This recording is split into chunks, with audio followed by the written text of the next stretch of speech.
Good afternoon, Mr. Commissioner. Terry. John Mather, Commission Counsel. The next witness is Jeremy MacKenzie. Mr. MacKenzie will be testifying via video conference, so you just make sure that Mr. MacKenzie can hear us and that we can hear him. Can you hear us, Mr. MacKenzie?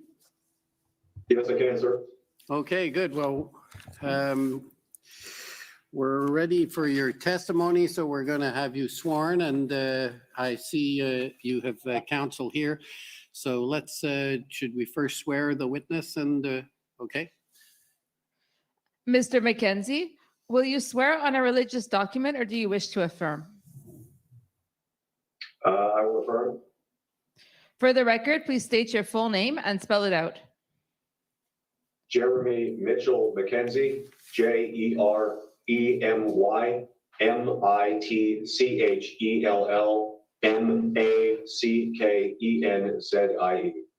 Do you solemnly affirm that the evidence to be given by you to this commission shall be the truth, the whole truth, and nothing but the truth? Yes, I do. Thank you. Okay. Mic on. Afternoon, Mr. Commissioner. My name is Sharif Boda. I'm counsel to Jeremy MacKenzie. Mr. MacKenzie was summoned to testify here this afternoon. His testimony is compelled. I would just like to make clear that he is invoking his protections under the Canada and Ontario Evidence Acts to protect his interests against self-incrimination. And of course, he benefits from the protection of Section 13 of the Canadian Charter of Rights and Freedoms. Okay, and I will deem that the witness has objected to answer each and every question on the ground that his answers may intend to incriminate him or tend to establish his liability to a civil proceeding at the instance of the Crown or any person, but for the acts you've invoked. Okay, is that adequate? Absolutely. Thank you, Mr. Commissioner. Okay, so Mr. MacKenzie, we're ready to go. Commission Counsel, go ahead. Thank you, Mr. Commissioner. Good afternoon, Mr. MacKenzie. Can you hear me? Yes, sir. My name is John Mather. I'm one of the Commission Counsel. You are appearing today via video conference from the Saskatoon Correctional Center. Is that correct? That's correct. And we understand that you are being held in relation to charges in a matter that is unrelated to the protest in Ottawa and Coutts. Is that correct? That's correct. The Commission understands that you are from Nova Scotia. Is that correct? Yes, sir. And where did you grow up? I grew up in Pictou County, Nova Scotia. And we understand that you were a member of the Canadian Armed Forces. That's correct. From 2003 until 2017. And what rank did you achieve in the Armed Forces? I retired as a Master Corporal. And you have produced a letter through your counsel to the Commission, and it's a letter that you sent to the Senate. Do you know what I'm referring to? I believe so, yes. So if we could pull up JMK 703.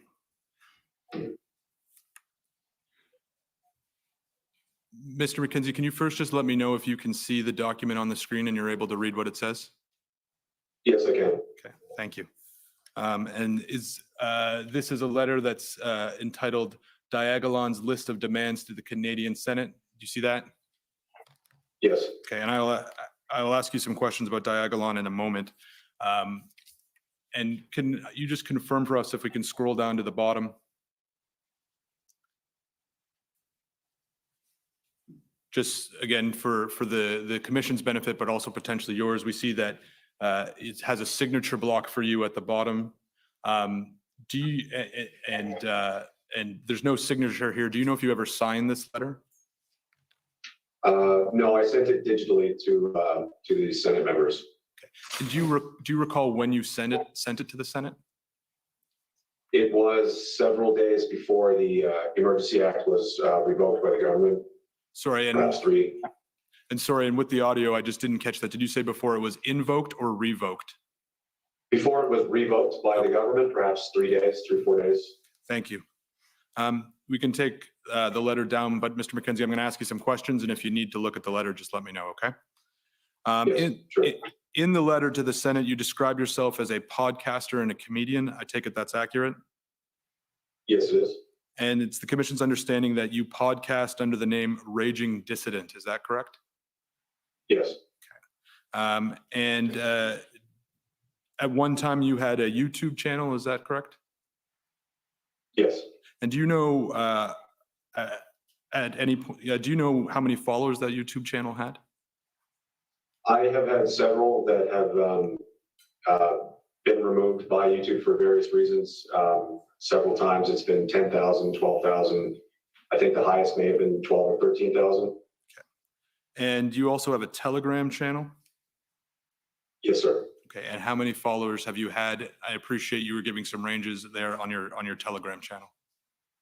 Roughly, I would say upwards around 14,000. And on the YouTube and Telegram channel, are you posting under the name Raging Dissident? Yes, And I understand that you also have an Instagram account using the name Raging Dissident. Is that correct? yes, I do. And are there any other social media that you use? Those are the primary one. Rumble as well is another video sharing website. Primarily, those are the ones I use most heavily. I also have a personal page that I typically just use for advertising links and so on Facebook, Gab, and yeah, I believe that's it. And what's the URL for that personal website? My own personal .com website. Yeah, the one you were just referencing. Oh, I have just a Facebook page. There's a Rumble website URL, but my personal website is ragingdissident.com. Thank you. And do you use the messaging service Slack to communicate? No, Have you ever used Slack? no, I've never heard of it. In the letter to the Senate, you identify yourself as a founding member of the People's Party of Canada. Is that correct? Yes, when the party was stood up, it required a certain amount of signatures to register federally. I believe maybe 250, 500, something in that range. Mr. Bernier put out a request for people that wanted to support his platform and see the party created to fill out a form and sign it and mail it into the appropriate address, which I did. Right. And you describe yourself as an enthusiastic supporter of the party then? I wouldn't go as far as enthusiastic, but I am a supporter, yes. Okay, so if we could pull up the letter to the Senate again. JMK3.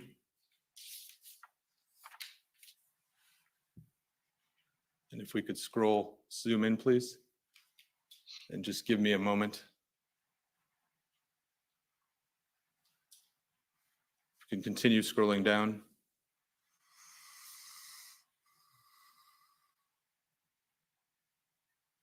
Continue scrolling down, please. Stop there. It says here in your letter, Mr. MacKenzie, I'm also a founding member of the People's Party of Canada and enthusiastically supported the party through my social media. So would you at least agree with me that you enthusiastically support the People's Party of Canada through your social media?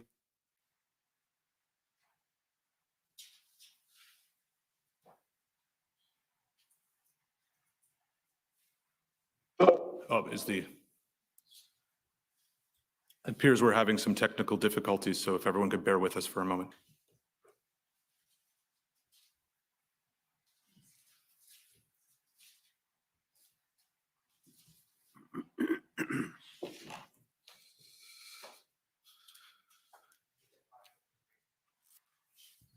So the technical team has said that it'll be 5 minutes to resolve the issue, Mr. Commissioner. Okay, we'll take a 5-minute break and then come back. The commission is in recess for 5 minutes. La commission est levée pour 5 minutes. What a start. Looks very different without the beard. Who knows what he looks like without a beard? He looks very different. Looks very different. I'm just going to leave that one there for sure. Well, I was suspecting it would be video.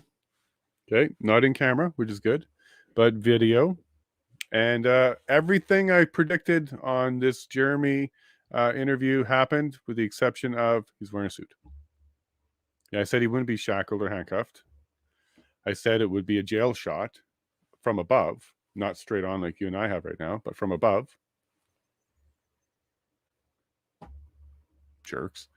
That's the worst they can do. I guess I had someone in my chat mention that they don't think that they can have him in his jail garb during bail and during certain times. I have seen that, but witness interviews, maybe there is a reason in the law. Because I guarantee you, if the government could have and got away with it, they would have had him in a green jumpsuit. And then the charges, yeah, they're serious charges, Terry. Not saying they're not serious charges, but anybody can levy a charge. Okay, being levied a charge against you doesn't mean you did anything. That's what due process is for. So, what we do know about it? It appears it was from 2021. Had to do with a weapon and I think an ex-girlfriend or spouse or wife or some. It was domestic, definitely domestic. They've been looking for him ever since recently. I think July or something like that. I think it was in my chat. It was recent that they tried to go after him for this 2021 incident. A little late there. Not late. You do have some time, and they do have discretion on when they can go after people for charges. There is investigation periods and stuff like that. But the warrant came out, and then he was in Saskatchewan, and then they picked him up, and then he didn't get bail, which is weird because these are still allegations. No one actually has physical. Nobody went to the hospital. Nobody was shot. None of that stuff. These are still allegations. It does involve a gun, but even then, there needs to be violence.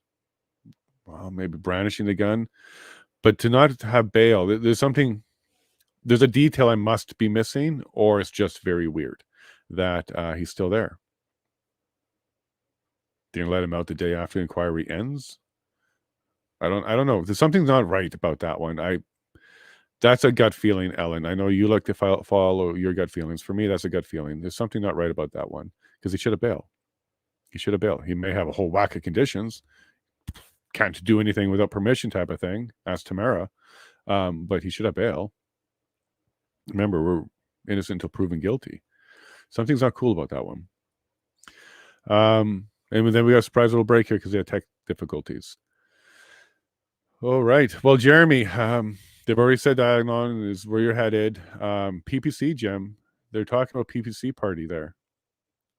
Was Jeremy a founding member? I've seen rumors about that, but he might have been one of the first or one of the first group or in the first year. I don't know, Jim. Any details you got for us about that one? As Tamara was denied bail, so was Jeremy. Well, Jim, no, she got bail. She got bail eventually. It may have taken a lot longer than it was taken for you and I, but she got bail. And then she did have a violation of the bail. Photograph set up. I'm pretty sure. I don't agree with that photograph being enough for the bail conditions to be revoked, but we saw that happen live if you were watching it. But something else is with Jeremy, Jim. He's been denied, and does he have a long history? Like, what would it be denied on? Jim, even if you had an incident similar here, I'm not saying you would get bail. You would get bail. The guy who drove over people in Winnipeg during the protests, there was a van. He drove through Winnipeg, drove over protesters. He got bail. He got bail like a day or two later. So, Jim, something's not right with this one. There's either details I don't know about, Jeremy, which is very possible, very, very possible. Could be details about the event I don't know about, also very, very possible. Well, actually, incredibly likely. I don't have all the details. But barring that, something's not right here. He should be out on bail, maybe a lot of conditions, and away you go. PPC has been pro-freedom since day one. It's a pillar of the four main principles. Yeah, PPC parties saying all the right things. Maxime says all the right things. He did a lot of things. He went unvaxxed. He had to suffer like the rest of us that did that. Couldn't travel the same way as everybody else. He did a protest in Winnipeg, got himself arrested or something like that. And it wasn't even a protest. It was just a gathering in a park, 6 feet apart, trying to go ahead with all the conditions, but it was during a lockdown, so he got himself in trouble for that. Maxime, yeah. PPCs, of all of the parties, I think they have a chance. Jeremy was much more vocal than Tamara. His voice cuts and is critical. Well, Jim, what are you talking about? Because Jeremy wasn't at the protest. So are you talking about his podcasts? Because I've watched one and I've watched his after show. Not for me. His podcast, it was not so bad. After show is not for me. But Jeremy wasn't at the convoy. He wasn't a leader that I'm aware of. I think he talked to some people, maybe been around, but he wasn't a central figure. Bernie also advocated for freedom while running in the 2017 CPC. Sure, yeah, look, he's more independent, but he wants to have a party. Like, his thinking's independent, which is good. Freedom, rights, all that kind of stuff. And he's trying to do a massive change, coast to coast. So he's got a real big ambition. So God bless him. Good luck with that. It's tough. It's tough. It's a tough road. I respect anybody that's trying to get in and do the right thing. Social media shouldn't be stripped for those people either. It was deemed an essential need in 2001. If it's essential, how can it be stripped? If it's first railroad, I got to look into that. What do you mean by deemed an essential need? I know that high-speed internet is high-speed internet. So access to internet was deemed essential, and this is why they're rolling out programs for rural areas to make sure they get high-speed internet. That was deemed essential, but I don't think it extends to social media. I don't even think you can English, do that. English. Well, at least we got the English one here. Where's my headset? Oh yeah, I ran over here. Headset's not with me, so I'll have to be quick on the mute. But yeah, railroad. High-speed internet is essential. That's for sure. That's right. But I don't think services on the internet can be deemed essential, like social media. So maybe there's that. And yeah, there are conditions for bail. You can say you can't speak to person A, B, C, D. And those are things that you'll have to accept if you want bail. Keep in mind, bail is an agreement between government and the person, that if you want to be free and you agree to do these conditions, away you go. So it's a negotiation. Okay, I think they're back. I just got to be quick on the audio so I don't echo you. Okay, well, thank you very much. This is going to be interesting. The commission is reconvened. La commission reprend. Mr. MacKenzie, can you hear me right now? Yes, sir. Okay, thank you. And I can hear you, and apologies for the technical difficulty, and I appreciate your patience while we sort it out. Before we got cut off, and I'm not sure when you last heard me, I had asked you whether or not you were an enthusiastic supporter of the People's Party of Canada, and you suggested it wasn't necessarily enthusiastic. I had then pulled up the letter that you'd sent to the Senate, in which you say, and hopefully you can see it, that you're a founding member and you enthusiastically supported the party through my social media, public speaking, and attending events held by Maxime Bernier, as well as personal friends Mark Friesen and Randy Hilliard. Do you see that? Yes, sir. And so I take it you agree with me that you were an enthusiastic supporter, at least to the extent you wrote that in the letter to the Senate. Correct. I misinterpreted the question. I thought you maybe perhaps meant at the current time. I haven't been really involved in any party politics since around this time. And in as pertains to the letter, enthusiastically, I guess I was referring to throughout the previous federal election that had just transpired in the fall. And on your, and you mentioned earlier that you are a podcaster. The commission also understands that these podcasts are often videotaped as well, and the video is streamed. Is that fair? That's correct. Okay. So it's not just an audio format when you talk about a podcast. No, it's both. I usually extrapolate the audio and then upload it after to several streaming platforms for typical, more typical podcasting consumption.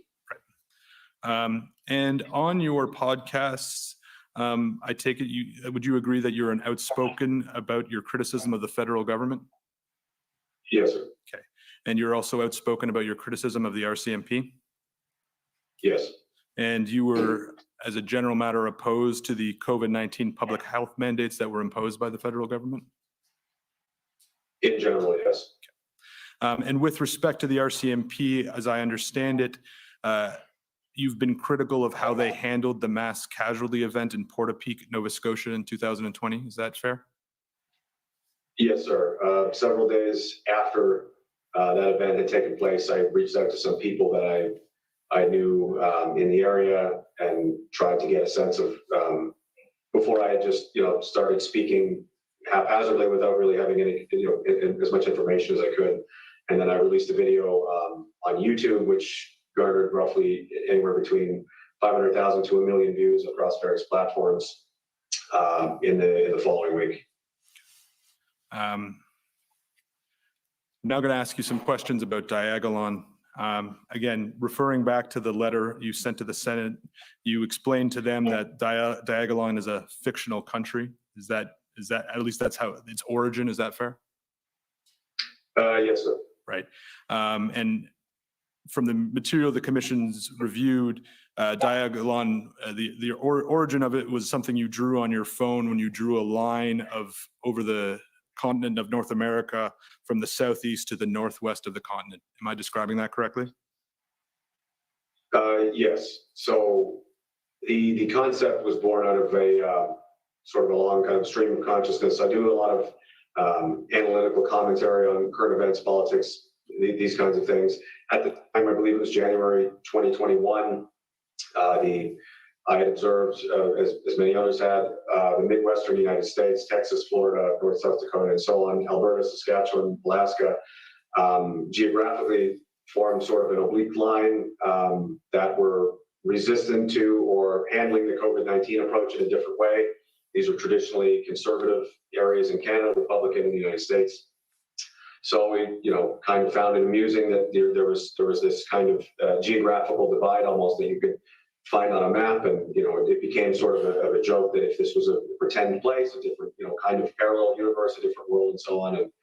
And that's how the concept was born. The flag you're referencing is what I had created in the weeks following on my phone, just as kind of as a mechanism for branding symbolism kind of thing for community members, and it started to become synonymous with myself and the podcast, kind of as I guess a branding mechanism that people would display, and they could buy patches, stickers, and things like this to basically to know that they're a fan of mine. So, and I take it from reading your letter to the Senate and what you just said, you don't take any issue, and you agree that you are associated with Diagolon and the Diagolon flag? Yes, it came out of my imaginations. Yeah, yes. Yeah, okay. And you talk about, you mentioned there, I think you said it began as a bit of a joke, but as I understand it, that joke has now evolved into an international community of your podcast fans. Is that fair? Yes, it's also fairly synonymous with another thing that's been referenced, the so-called Plaid Army, which was me and several other guys were just having a conversation one day. We all had similar shirts on. Someone made a joke about, what is this, the Plaid Army?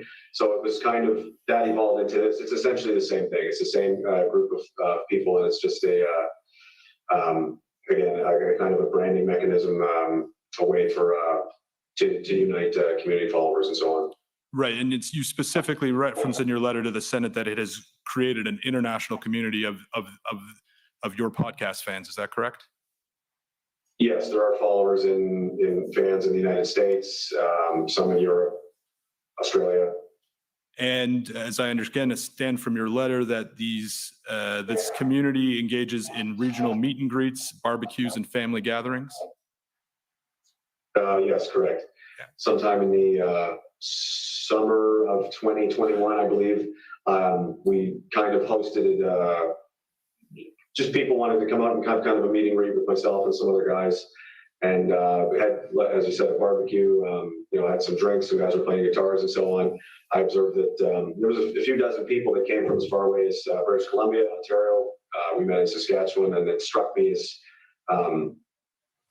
in this time of a lot of people feeling very isolated and depressed, a lot of them expressed to me how much this meant for them to feel as though they had some kind of connection and kinship with other people that felt the same way as they did about the future, and shared their fears and concerns and so on. And I just observed how much it seemed to help them and heal them and make them happy. So I began what I called a Find Your Friends campaign. So I used using my online presence and my Telegram channel and so on, set up kind of regional areas or chat channels to facilitate by, I mean, not everyone can come all the way to Saskatchewan from PEI, Newfoundland or so on.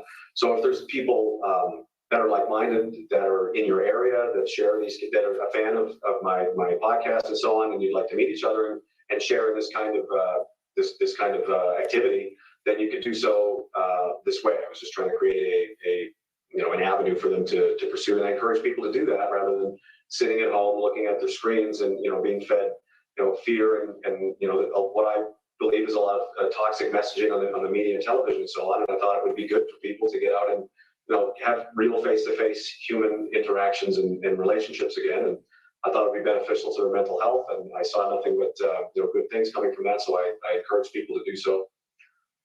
Okay, and you mentioned a first or an initial barbecue in either the summer 2020, 2021.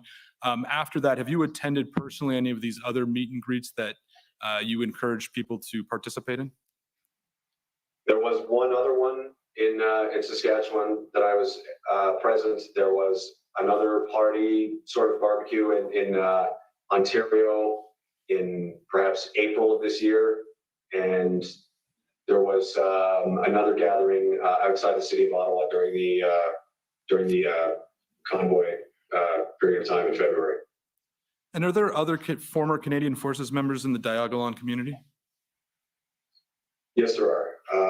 I've often incorporated a lot of my commentary, my unique, I suppose you could say, kind of lived experiences through the military, how I deal with my the inherent trauma and so on that comes with that. It has attracted a fair amount of other veterans and military personnel because they resonate with the things I'm saying, or I'm speaking to something that they can understand or identify with. So there is a fair number. I couldn't hazard a number specifically, but a sizable portion of the community, especially early on, where other guys that knew me from work or so on, that kind of spread through the areas because I'm an outspoken veteran and so on. Do members of the Diagolon community ever refer to themselves as bigots? Yes, they do. This was my doing to try and kind of take power out of the word, as it was being used as a slur, as a slanderous kind of defamatory method towards people like me and my followers and fans and so on. So we just kind of adopted as a tongue-in-cheek kind of defiant way of shrugging it off, is because it doesn't bother us that these people are I show that it doesn't bother me, it shouldn't bother them, and they shouldn't care what these people think. They shouldn't allow them to attack them in this way and get under their skin and make them feel bad just because they are who they are and they like what they like. So you and your followers were being called bigots. It didn't bother you, and so as a way to show it didn't bother you, you embraced it and identify yourself now as bigots. In a tongue-in-cheek kind of sarcastic tone, yes. And is that sort of tongue-in-cheek sarcastic tone consistent with the sort of comedy that you perform on your podcasts? I would say that yes, I'm a fairly sarcastic person, yes. And you already mentioned the Diagolon symbol or flag, and I'm going to pull it up just to confirm everyone can see what we're talking about. If we can pull up COM 906.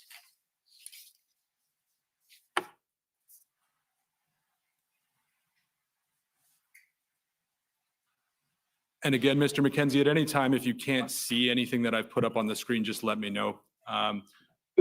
So is that you in this photograph that's on the screen? Yes, it is. This was at one of the gatherings, I believe, outside of Ottawa, sometime in February. I believe this is a still image from a video that was taken. I was standing on top of a table addressing the people that had arrived and attended, and was just simply thanking them for showing up and encouraging them to keep taking care of each other and hope they have a good time and so on. And fair to say that the flag in the background, that's a Diagolon flag? Yes. And the commission has understands that on February 15th, 2022, you said in a video that you could not wait until that flag is seen as is described as a hate symbol. Do you know what I'm talking about? Yes, sir. Again, I was being kind of tongue-in-cheek in a way, because the people that I believe are deciding what is and what is not as a hate symbol are incredibly disingenuous and kind of smear merchants. It would have been kind of a gotcha trophy over them, not as actually in a serious manner displayed as a hate symbol, but more of a achievement that kind of lured them in more to focus on myself. And do you see, and I take it then that this is another sort of part of your comedy, wanting this to be called a hate symbol? Yes, it's because it's, again, no one in my community would be surprised to hear me saying these things, and it certainly isn't a symbol of hatred, but we find it amusing that our I guess, enemies, if you could say, do believe this and believe these absurd claims about us, and it's just kind of an inside joke at this point. You sell Diagolon merchandise, is that right? I personally, I have a shop that has just recently gone online in the past 2 or 3 months. Previously, other friends of mine offered, like the flags, for example. Another man was selling patches. He was making it cost just to help promote community visibility and give people something to. I thought it'd be nice for some people to have something to hold in their hand and kind of have them bring them some attachment and just something for them to enjoy and display. So the people who were selling the merchandise, they were friends of yours? Yes. They sold it with your approval? Yes, they did. And they are also part of the Diagolon community? They would likely identify as fans of mine, and yes. Okay. However, as you can probably observe, it's not a particularly complicated thing to produce. So it's not a copyrighted symbol by any means. There's no real official ownership to it as of yet. So people would just approach me of their own voluntary intention and ask, like, hey, do you mind if I make this or make that and sell this, for whatever? And I would say, go ahead. If it gives you something to do, if you can make a few dollars from it and it helps you, then by all means. Right. It's not a nuanced symbol, is it, in terms of its design?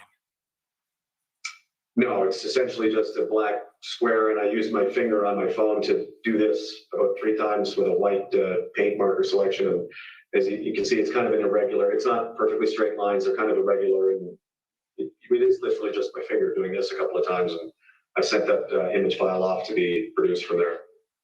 So if someone wanted to show themselves as someone who supported your podcast or supported the Diagolon community, it'd be fairly easy for them to replicate the Diagolon flag. Is that fair? I would assume so. Yes, it's not difficult to. It looks fairly simple. So, Mr. MacKenzie, I think what I'm about to say will not come as a surprise to you, but in fairness, I want to ask you some questions about it. Of course. The RCMP has described you in documents the commission has received. Sorry, let me back. The RCMP has described Diagolon, let me be specific, has described Diagolon as a militia-like network with members that are armed and preparing for violence. The RCMP has also described Diagolon as having supporters that express sentiments akin to accelerationism, viewing a coming collapse or civil war as necessary to right the course of the country. In your letter to the Senate, you denied those sorts of allegations. Is that fair? Yes, sir. Yeah. And in the letter to the Senate, you said that you are under RCMP scrutiny because of the criticisms that you've made about the RCMP. And as I understand reading your letter, but please correct me if I'm wrong, I understand you to be saying that the RCMP sort of is looking at you closely because of the way you criticize them, and that's why they're saying these sorts of things about you. That is my personal belief. Yes, there is many of the followers and fans and so on are You could say conservative Canadians. There is an aspect of firearms, sporting, recreational culture stuff, especially in Western Canada. But there's certainly not anything resembling a militia or anything to this extent. Moving away from what the RCMP says about Diagolon, I appreciate you wouldn't have been able to watch the testimony, but we had Superintendent Patrick Morris, who is the head of the OPP's Intelligence Bureau, testify. He's not a member of the RCMP, and he testified at the inquiry that Diagolon is an extremist entity that holds extremist views. I assume you also disagree with that statement. Yes, sir. It's my, again, belief and assertion that much of this this narrative is coming from certain actors and members of the media. The Canadian Anti-Hate Network and so on has astroturfed and kind of laid the foundation of this idea. They've been certainly paid me a lot of attention over the past few years, and through personal disclosure documents of mine, through various legal proceedings, it's been revealed that the police are actually relying upon articles, if you can call them that, by the Canadian Anti-Hate Network as open source intelligence. So they're relying upon what these people are saying about me as taking it at face value. But to be fair, Mr. MacKenzie, you don't know what the RCMP or the OPP are relying on in their entirety when they make these assessments, do you? Correct. I was going to ask you about two terms, one of which was the Plaid Army, but thank you. You've already explained that, so we can save that question. The next term that we've seen a reference to is a term that you've used sometimes called the beach. And it is our understanding, but again, you can correct me if I'm wrong, that sometimes when you reference the beach, you're referencing D-Day in World War II. Is that accurate? Yes, it comes from a line in a movie I enjoy, Saving Private Ryan. There's a line in that film right before the landing craft descend upon Omaha Beach, I believe, where Tom Hanks's character says, "I'll see you on the beach," as kind of a reassuring, I will be there with you kind of sentiment. So I say this is, again, kind of, and my followers are familiar with this, I've explained it several times, but that's just kind of a callback to that film and expressing a sentiment that whatever is transpiring in the future I will be there with you to support you, and you guys can support each other and so on. It's just a message of encouragement, I suppose. You attended the protests in Ottawa in January and February 2022? Yes, sir. And you attended them with other members of the Diagolon community? Yes, I did. When did you arrive in Ottawa? I can't be certain of the exact date, but it was 1 or perhaps 2 days before the main body of the trucks arrived. I believe it was a Friday evening they showed up. So maybe perhaps that Thursday or Wednesday. Okay. So you knew the convoy was coming to Ottawa, and that's why you showed up? Yes, I did. I observed it was very clear to me by monitoring social media and so on as part of what I do to comment on social, current events and, analyze political commentary, that kind of thing, that this was going to be a very significant event. It was very clear to me this was not going to be a in and out, weekend protest type of thing. There was videos of long, very long convoys of trucks and vehicles. They were coming in from multiple directions. There were open group chats or voice chats and stuff where these people were communicating back and forth. You could listen in on it. It was clear it was going to be a pretty big deal.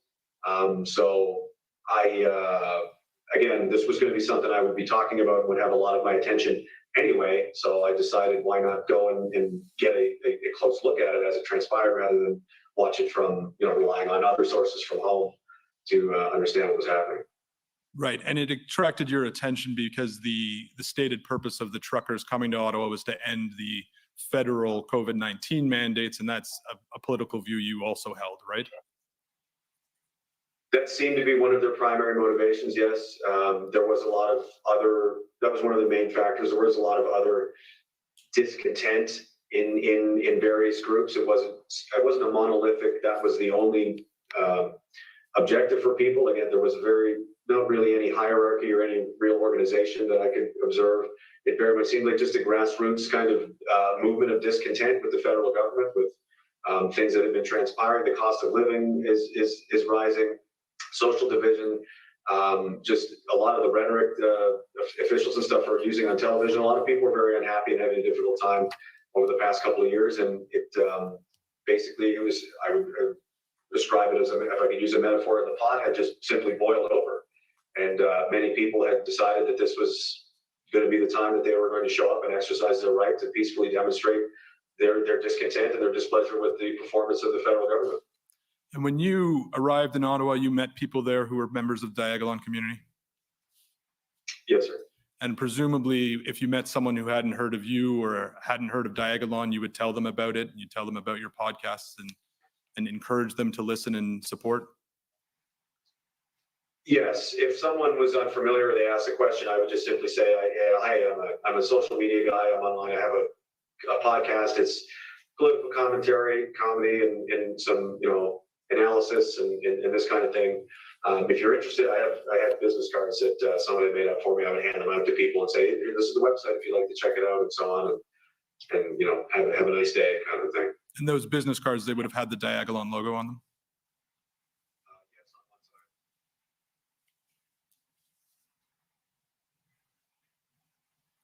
Did those, sorry, it might have cut out. I asked you, did the business cards have the Diagolon logo on them?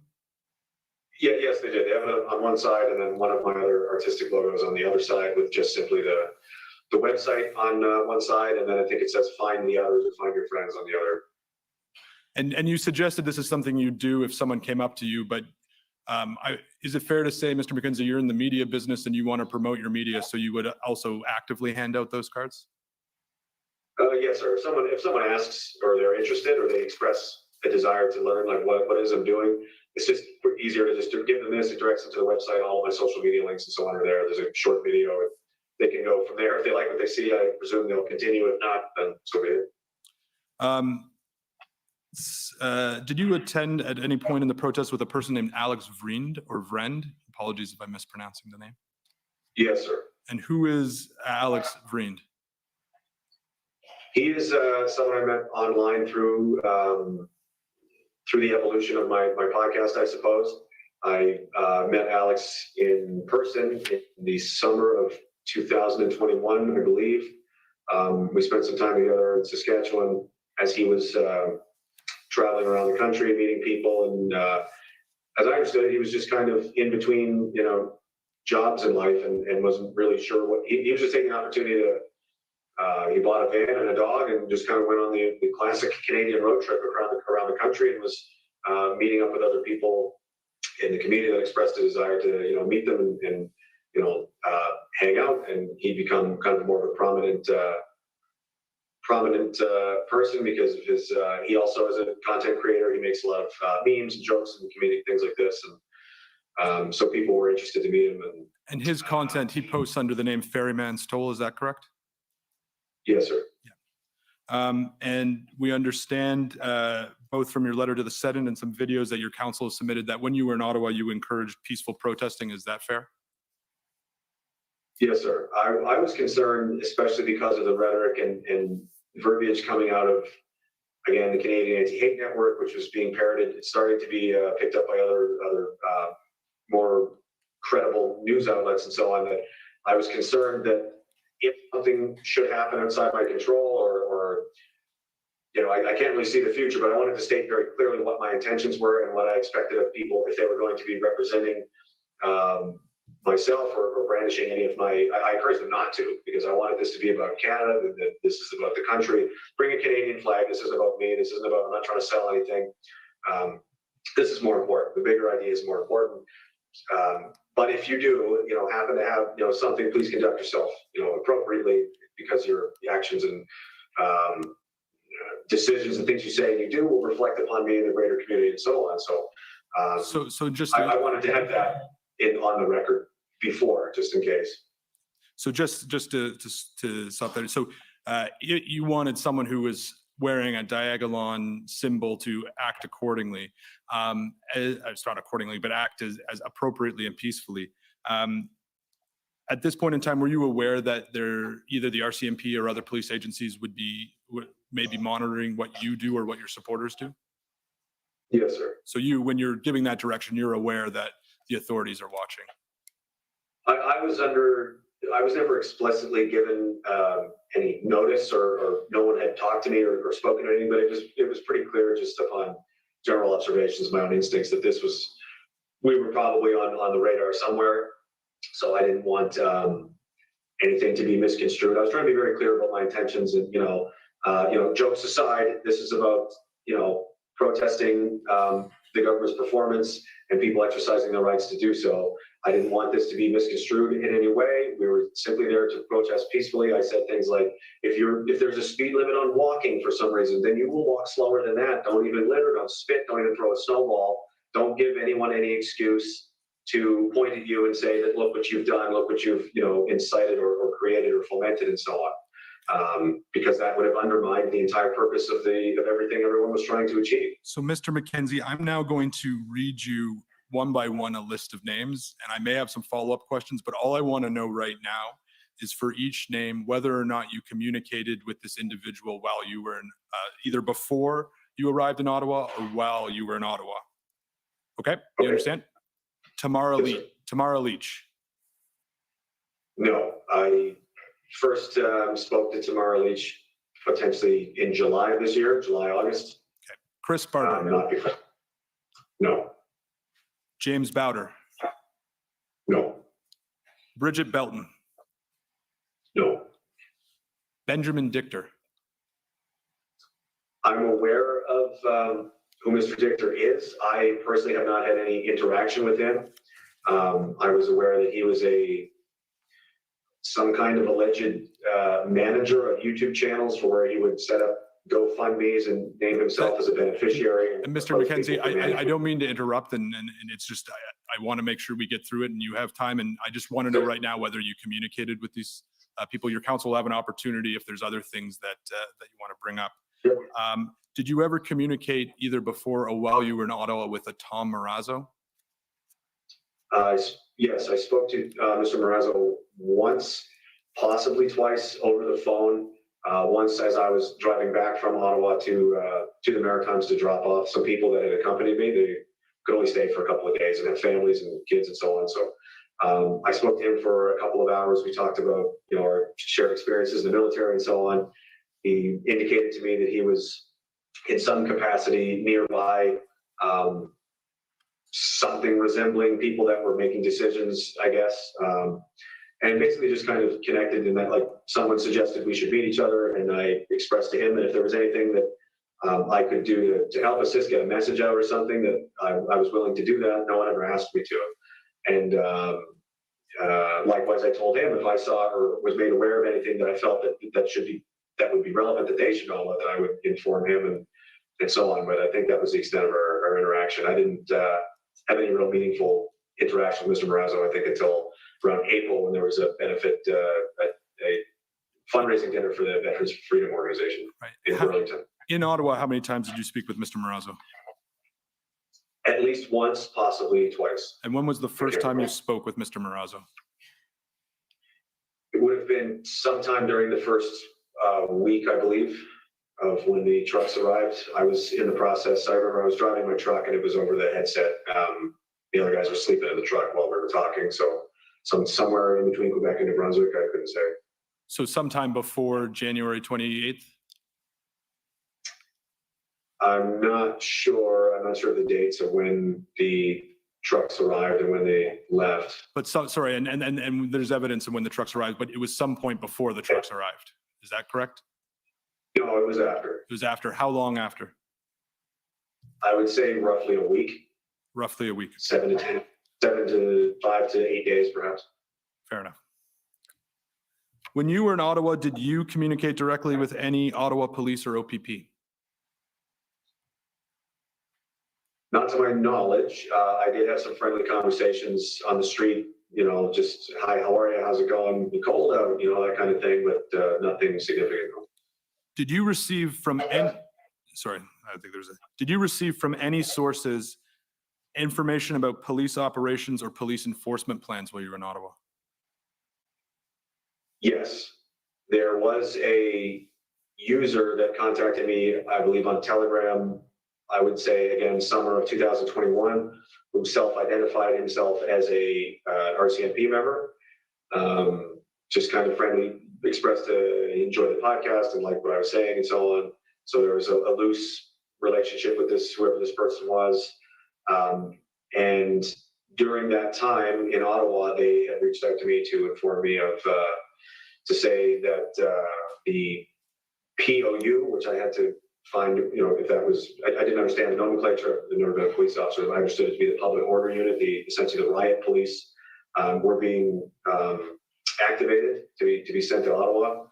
And further to that, after the Emergency Act had been invoked, this person had sent me, well, there were screenshots, I guess, of either a WhatsApp group chat or a Telegram, I'm not sure, of various RCMP officers engaging in taking selfies of drinking and eating and so on, and celebrating the violence that they were bringing upon the people downtown, and saying, wait until they hear our jackboots and this kinds of thing. He sent that to me, and I said, well, is this real? And they assured me, yes, it looked very real. And I said, oh, I will publish this. And they said, that's why we sent it to you. So I did. I released that on Telegram, and that it went out. Since then, that person has deleted their account sometime in March, and I haven't been in contact with them since. Okay. Do you remember their name on Telegram?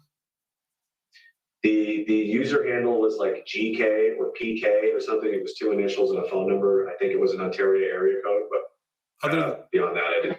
Other than that user, did anyone else provide you with information about police operations or enforcement plans? No. If we could pull up OPP 1668.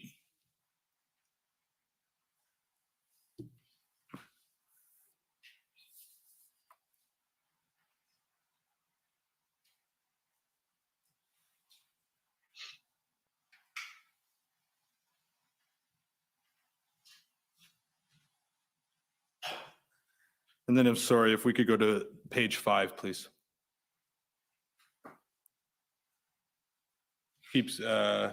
Scroll down more. So this is an OPP intelligence brief, Mr. MacKenzie. You may have seen it with respect to some of the disclosure we provided, but I assume you wouldn't have seen the document before today. I'm going to ask you, if you look at item 2, it says, actually for context, look at item 1. It talks about a video posted to, the name is redacted, but it says the name of the Instagram account. It says Raging Dissident. So that would be you, Mr. MacKenzie? Yes, sir. As far as you know. And then item 2, again, talks about a video posted to the Raging Dissident account in which the poster shares information credited to police sources that disclose enforcement plans, and then it provides a bit of a description. Is that the information that the user on Telegram provided you? Yes, sir. Okay. On the same on the same page, if you look at item 3, it talks about on February 8th, a user posted 2 videos to his Telegram channel, Rage Board. Is that your Telegram channel? That was one of the previous names of it, yes. Okay. And if you look there, there's a line break, and then it says, again, name redacted, says there's supposed to be some negotiations taking place with a government delegate, but he hasn't heard how it went from organizers yet. He goes on to state. Do you see that? No, sir. Sorry, I'm talking a little quickly. Oh, yes, yes. Yeah. Yes. Sorry. And take your time. I want to make sure that you're reading this before I ask you questions. So this suggests that you were aware that there might be negotiations with a government delegate, but you hadn't heard from the organizers yet. Do you know what that's a reference to? I can't recall. I remember being under the impression that there was some form of negotiations taking place between some sort of leadership apparatus for the convoy and the perhaps city of Ottawa, RCMP, OPP, not sure, the police and the convoy people. Fair enough. How did you learn that information? That is a good question. I think it may have just been kind of common knowledge that there was something like that was taking place. More of a rumor, perhaps. As it goes on, the public order unit, that was given to me specifically by this user on Telegram from the RCMP. Allegedly they were. Right. And you're talking then about the part that's in bold after that. Is that correct? Yes. Okay. Yes. Are you aware that Tom Marazzo met with City Manager Steve Kanellakis on February 8th, 2022? No, sir. Did Mr. Marazzo ever talk to you about meeting with Mr. Kanellakis or meeting with any government officials in any of the conversations you had? No, he did not. Okay. Have you ever spoken with Keith Wilson or Eva Chipiak? No, sir. We can take that down. Thank you, Mr. Clerk. Mr. MacKenzie, I think you agree with me. It's fair to say that you were critical of the federal government's response to the protests in Ottawa and Coutts. Is that correct? Yes, sir. Initially, I had no issue. Actually, I thought it was handled very appropriately. There was a strong police presence, but also there was a large number of people. So inherently, there is a danger that there's going to be, something can happen. So it made sense. I didn't take any issue with anything that they had seen until they started becoming a little more aggressive here and there. There was an incident where some fuel cans were stolen or seized or what have you. But it wasn't really until the EMA was invoked that they became extremely aggressive and violent. And that was what I took the most issue with. Did you ever say that the RCMP was intentionally cutting truckers off from essential supplies in Ottawa and Coutts? That is what I had been hearing from people, yes. And did you then repeat that on your podcast? I may have, yes. Did you ever say that the RCMP made attempt to disrupt cell phone towers to ensure truckers cannot communicate? That again was another scenario. There were people having a lot of issues with their cell phones. That may or may not have been the conduct of some kind of interference. It could have just been too many cell phones, not enough towers. I'm not sure, but that again was another kind of running suspicion in theory at the time. Fair enough. My question right now is if you recall, if that's something you said on your podcast, that was something that was being said. I may have, yeah. And did you ever say on your podcast let me back up. Did you ever distribute or know of anyone distributing contact information about the members of the Ottawa Police Service? Not to my knowledge, no. If we can pull up ssm.nsc.0001575_REL.0001. Apologies for all those digits, Mr. MacKenzie. So scroll up to the top, please, just so I can give the witness some context. So, Mr. MacKenzie, this is a CSIS analytical brief dated February 21st, 2022. And if we could go to page 3 of the brief, please.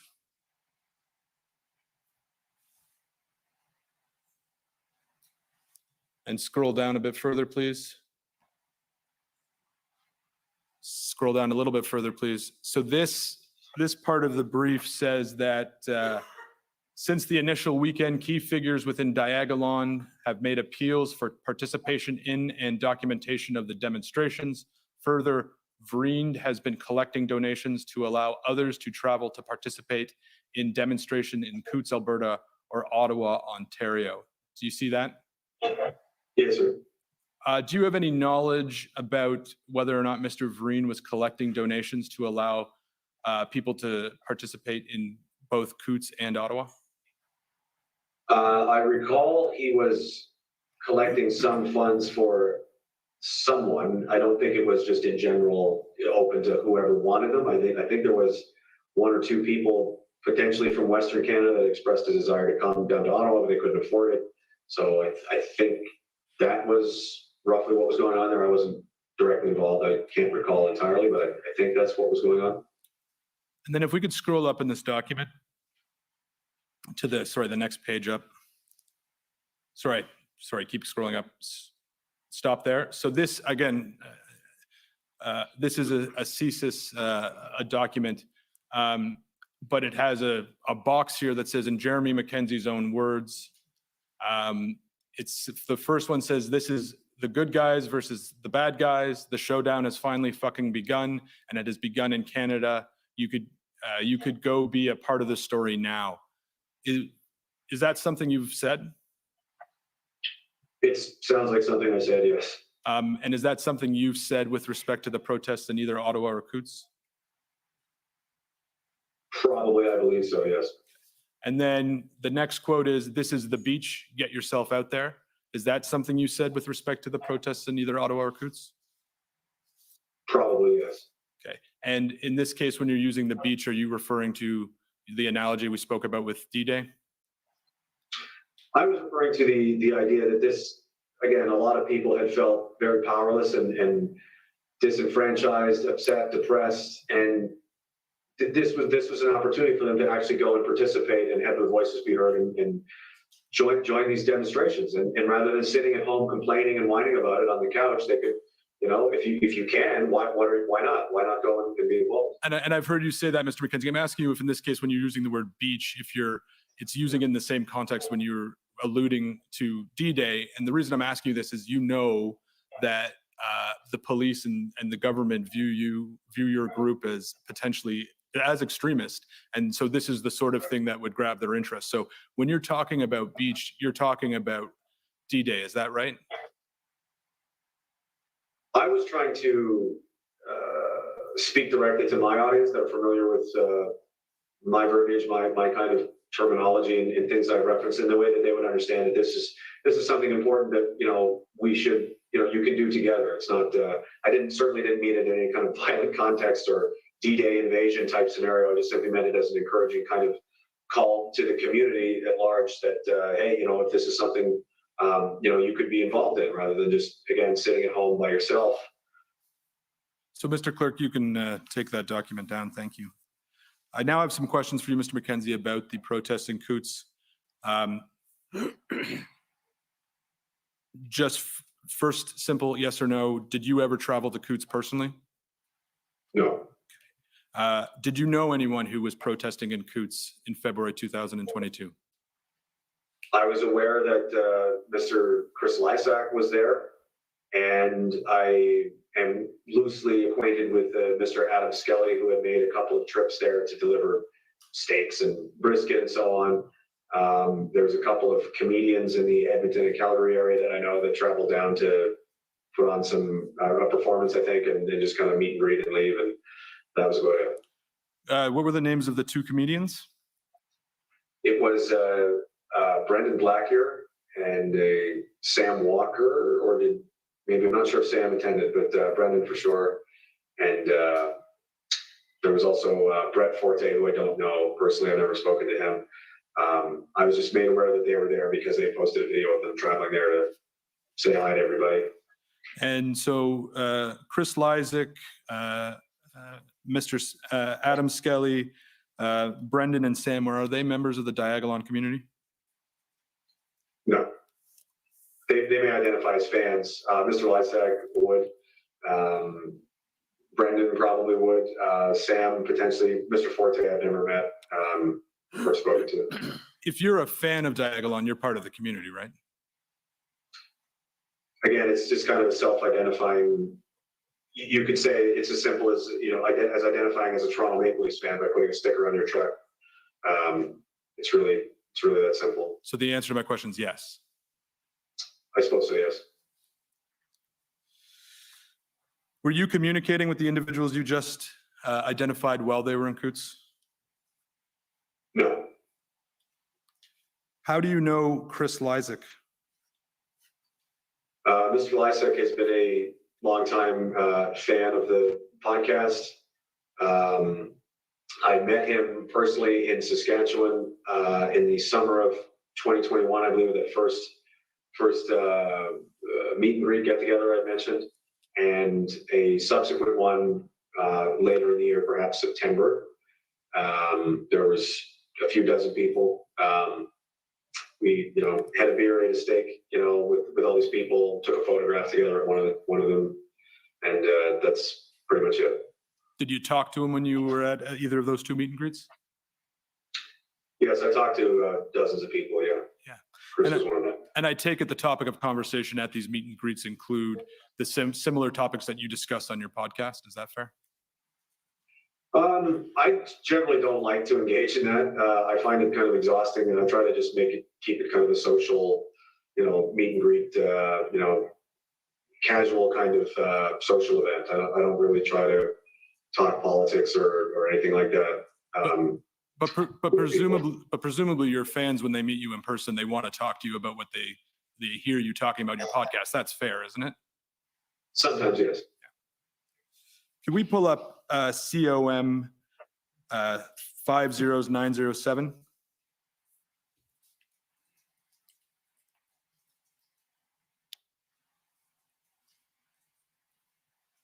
So, Mr. MacKenzie, can you please identify the people in this photo?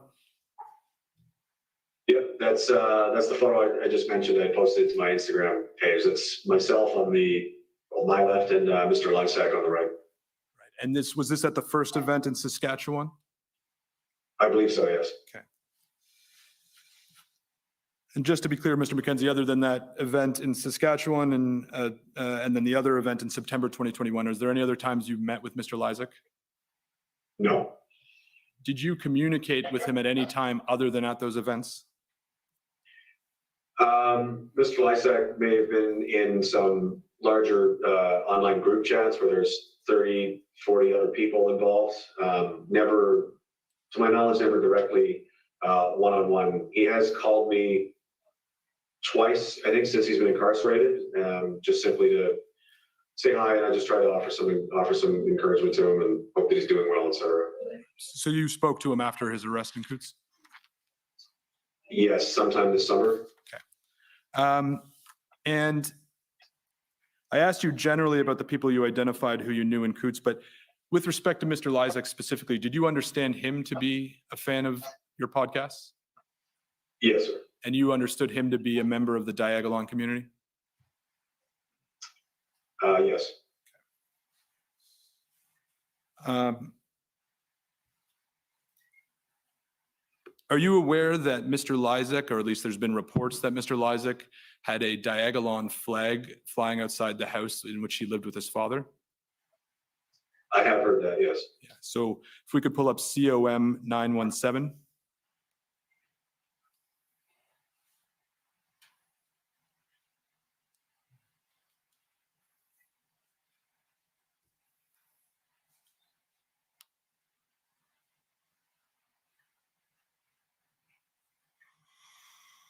And so, have you ever read this article that's on the screen, Mr. MacKenzie? I may have. It's tough to recall. It's an article in the Toronto Star, and you're quoted in it. Do you remember giving a quote to the Toronto Star with respect to an article they were writing about Mr. Lysak? I think so. I've spoken to the Toronto Star several times, yes. Okay. And if you could go down to page 3, just so I can show you, you'll see in the middle of the page, it says, when reached by the Star this week, MacKenzie said in an email that he'd met Chris along with thousands of people by now through my podcast and travels around the country, which is, as you explained. So we can take that down.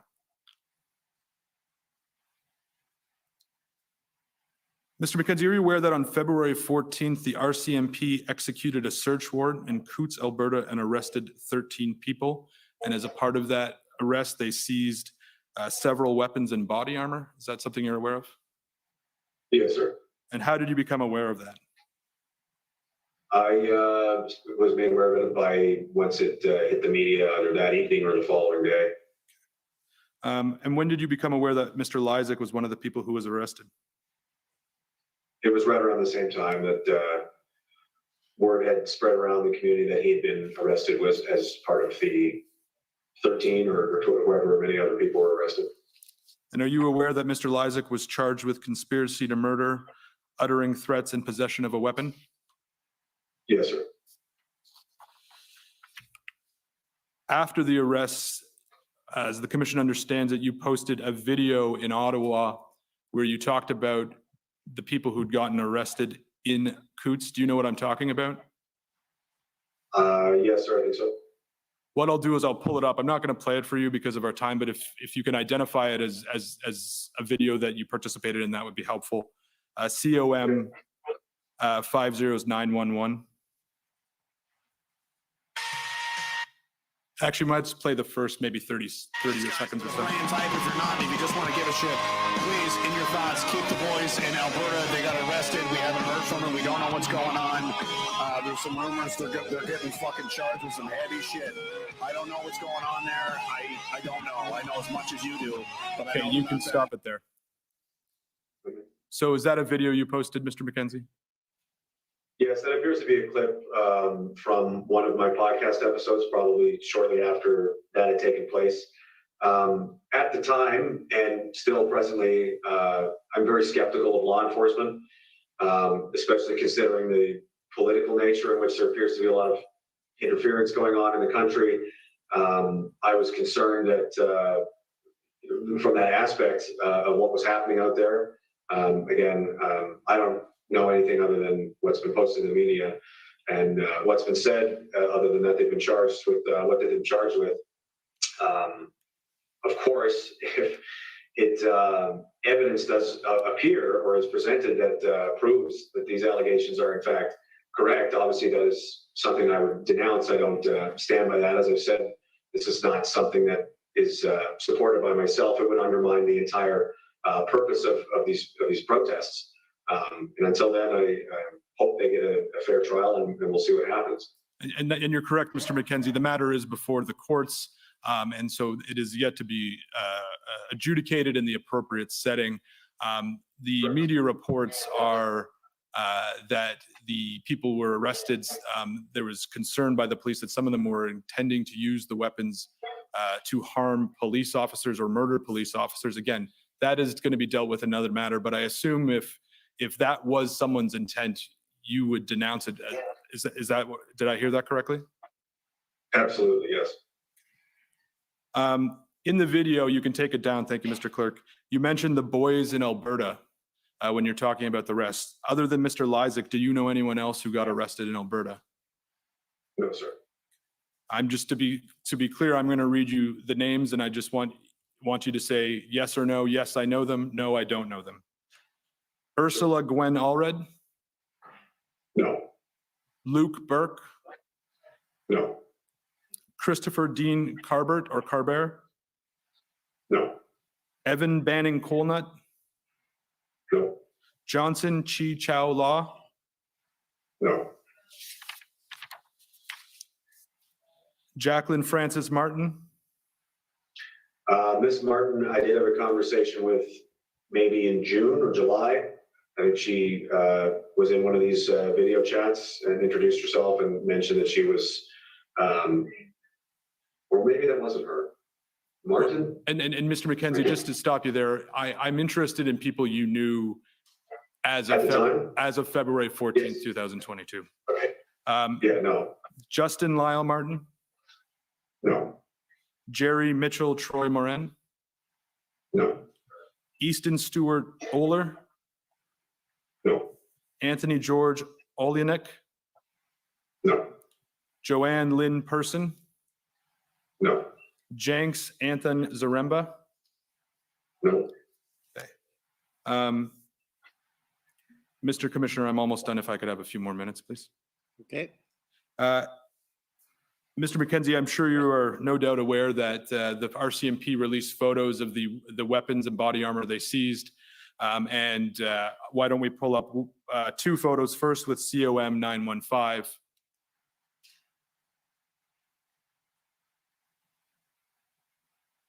And if we could just scroll out, and this is just to give you some context, Mr. MacKenzie, this is the larger photo showing the weapons and the ammunition and the vests that were seized. And then if we could pull up COM 916, and what I'm going to show you is a photo that's zooming in on the vest that if you're looking at the photos to the right.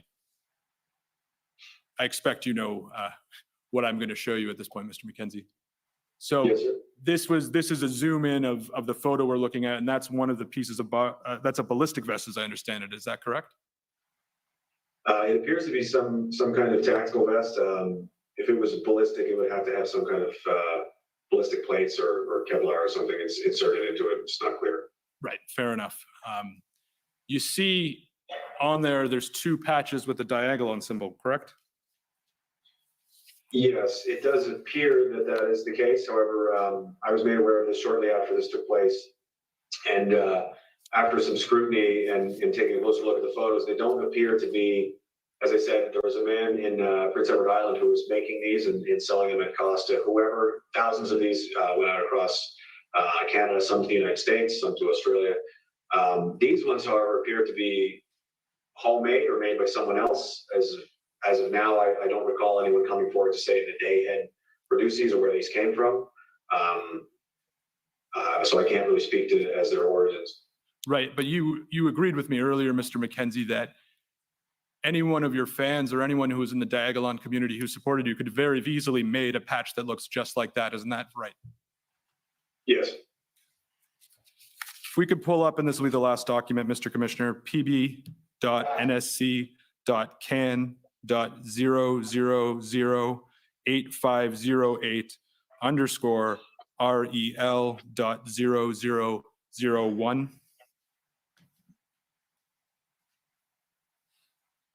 So, Mr. MacKenzie, again, this is a document. This one's from the RCMP K division, and it's a form of report about the arrest that we've been talking about in Coutts, Alberta. And if we could scroll down to where it says current situation, it says in the second bullet point, a ballistic vest was seized during the search warrant at the residence in Coutts, which contained a patch reflective of the diagolon flag. It is believed that this vest belongs to one of the accused, Christopher Lysak. Open source information has linked Lysak to redacted name. So, Mr. MacKenzie, this isn't your report. I know you didn't produce it, but you would agree with me that from the RCMP's perspective, they believe that the vest with the diagolon symbol was Mr. Lysak's, correct? That does appear to be what they believe, yes. Yes, wait a moment. Sorry, your counsel had an objection, so. Yes. It's unfair to this witness to ask him to speculate what is in the RCMP's mind and their perspective about intelligence. I think maybe the question wasn't that well framed, but the quote speaks for itself. He could ask whether he agrees with the quote is on the RCMP letterhead. I mean, it's really not much further than that, I take it. No, I actually withdraw the question, Mr. Commissioner. I agree that he has no, he doesn't know why the RCMP made their observation. So I agree with that and I withdraw it. And those are my questions. Thank you. Okay. So now we'll go with first the convoy organizers. The convoy organizers are ceding their time to Mr. MacKenzie's counsel, sir. Okay. Government of Canada.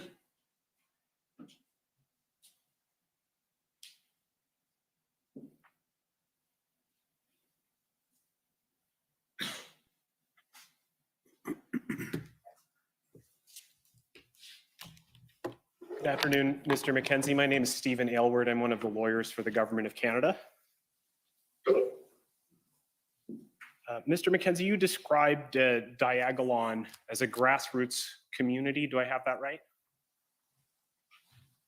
No, I wouldn't say it's grassroots. It's sprang from my imagination, and I create the content from which the lore and amusement and entertainment and so on attracts people to it, in which they will then either self-identify as a fan or not. Okay, and you've described yourself as the de facto leader of Diagolon? No, that's not correct. I've never described myself in that manner. That's been put forward into the media again by people at the Canadian Anti-Hate Network. Again, this is a figment of my imagination in a fictional world. I see. So can't really lead a fictional world exactly. the letter to the Senate that the Commission Counsel brought up earlier, you had described yourself as a de facto leader in quotes. I take it then you're saying that was being used ironically in that context. Yes, I was trying to identify myself as the person in question that the Senate was debating about, and the House of Commons were talking about which alarmed me. And I was acting in the interest of protecting not only myself, but other people that identified as fans and followers of mine.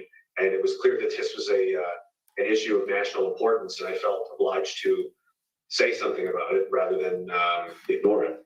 Right. And you have no formal authority over anyone who's part of the Diagolon community, is that right? That's correct. There's no hierarchy. There's no rank system, membership, code of conduct, uniforms, anything like this. It's a very informal, again, I would pose it as if you're a fan of the Calgary Flames or Montreal Canadiens or not or something. It's just as simple as saying you like it or you don't. Okay, and you view yourself as somewhat of a calming presence within the Diagolon community?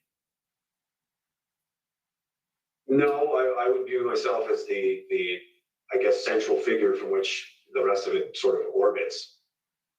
Okay, earlier you agreed with Commission Council that you had put out messages urging people in Ottawa not to use violence or to act unlawfully. You agree with that? Correct. I did use my platform to try my best to, again, put forward messages and that's I guess responsible messaging, yes. And you were putting out those messages because you were concerned that some members of the Diagolon community would use violence or would act unlawfully. My concern was that something could happen outside of my control, and I would rather have had say something on record of what I would expect people to, to behave lawfully and peacefully, so that if they follow me and listen to me and they've heard that and then chosen to act on their own and do something, something outside the desires of, myself, then that's not really something I can control. I can't control what other people want to do, but I did want to make it clear that this was my intention, was a peaceful demonstration. And you explained that there were other members of the Diagolon community with you in Ottawa at the time of the Freedom Convoy? That's correct. How many would you say? There was a property that we were staying at outside the city limits that had been offered up by someone who was a fan. He had a vacant building, no furniture, but it's got a roof, it's got heat, so you could stay there. At times there were 3 or 4 or 5 of us, other times as many as 20. And were there other people that you saw in Ottawa with Diagolon symbols who weren't part of that group? I didn't personally observe any one individual I did see that had a flag, but outside of that, I didn't see any symbolism or flags or patches or so on. I did encounter a number of people that recognized me and wanted to have a picture and talk and shake hands and so on. Could we please call up ssm.nsc.can.6079 _REL.0001? Mr. MacKenzie, are you aware of reports that members of the Plaid Army put out a YouTube video in which they expressed the hope that the Freedom Convoy in Ottawa would be the Canadian version of the January 6th riot in Capitol Hill?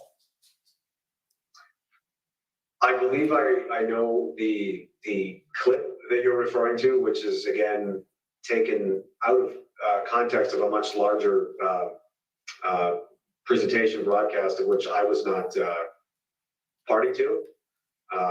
Obviously, I can't speak to that person's intentions or what they meant by that, but I will reinforce that it was not my intention to see any kind of violence, political violence, or anything like that, because it again undermines the intentions and objectives of the protesters, which was to peacefully demonstrate their discontent. Thank you. If we could actually pull up the next documents, a video, pb.can.401820 _REL.0001. And if we could start the video at the 55-second mark, please.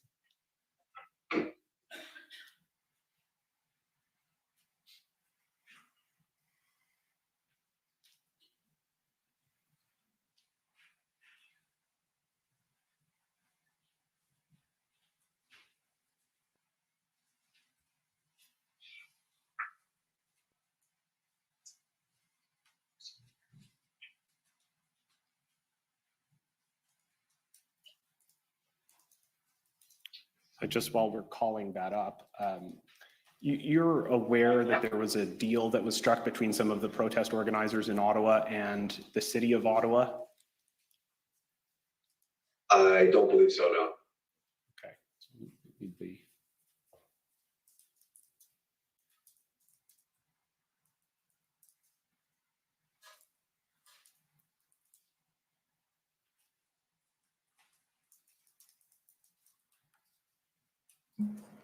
Council, if you just allow a brief indulgence, we're having a bit of difficulty locating that.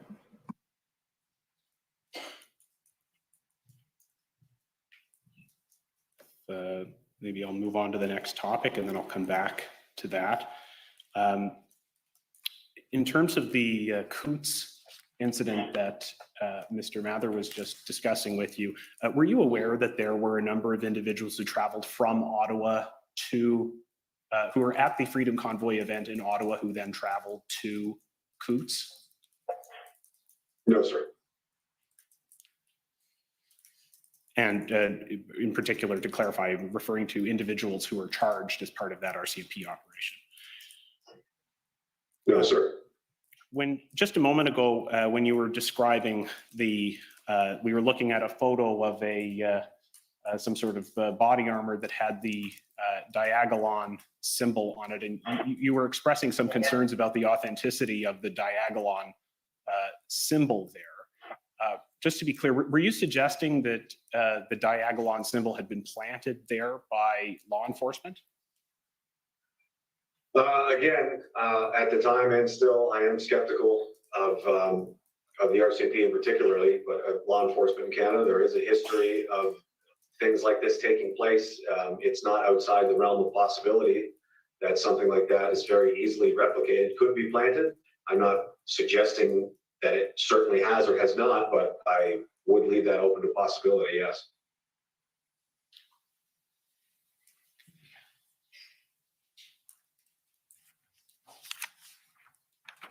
I take it there's still some issue in pulling up that video? Correct, Council.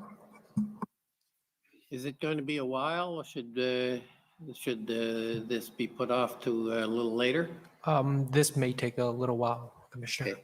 So maybe if you're agreeable, you can complete your examination subject to this video, and we can slot you in a little bit in maybe 10 minutes whenever this is sorted out. Yes, that's fine. I did have one other video clip that I wanted to play. Is it possible to pull up a different video clip? Sure, Council. I can global assist if you have the doc ID. Yes, okay, it's COM 50911, the video that was played earlier. And if we could just start that around the 30-second mark.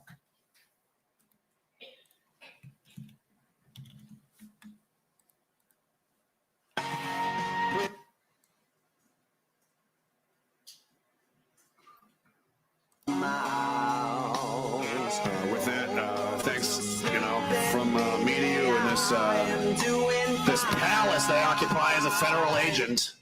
When there isn't anything I want. I'll see you when I see you, and I'll upload what I can upload and do what I can do. Cheers, guys. Thank you so much. I appreciate it. I hope you had a good time. I hope you feel about all your truckers out there, all you guys, hold the fuck down. No one's going anywhere.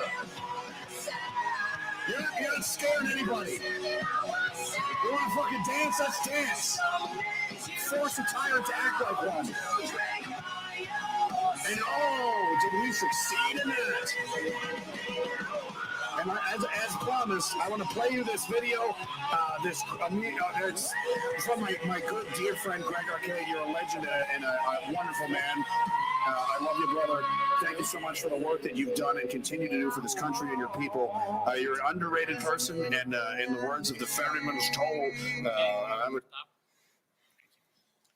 And so earlier you mentioned that there were some videos in which you had urged people in Ottawa not to use violence, not to act unlawfully. Do you view your comments, you want to dance, let's dance, or hold, I believe it was hold the fuck down?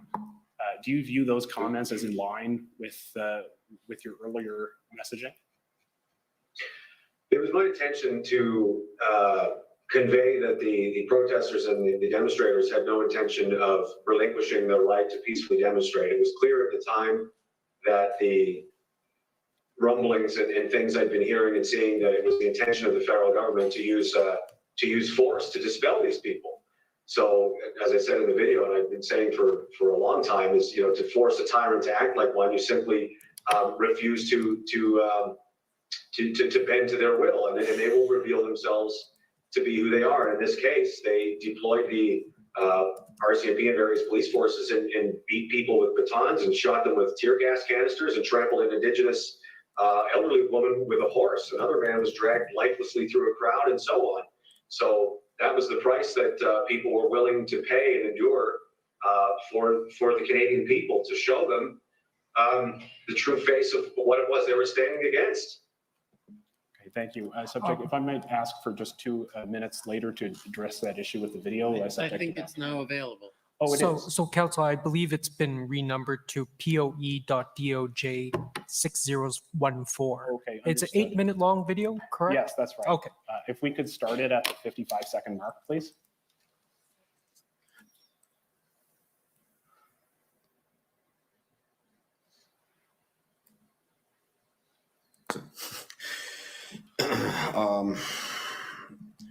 I'm sure a lot of people have been seeing this. Randy Hillier has spoken about this already. Tomorrow, allegedly, there's some kind of deal being signed or agreed upon by, the quote unquote truckers with the city, with the government, however, where they're going to move some vehicles and relocate and this kind of stuff. It's been expressed to me by people, connected inside the movement there to the actual truckers, that this leadership cell of political operatives like Dichter and Dagny are not playing. They're not on side, guys. I was told they haven't released a dime of the money at all. These guys are sitting out there, they're paying. They got $9,000 a month to making these payments on these trucks, and they're not getting paid. They're missing mortgage payments now.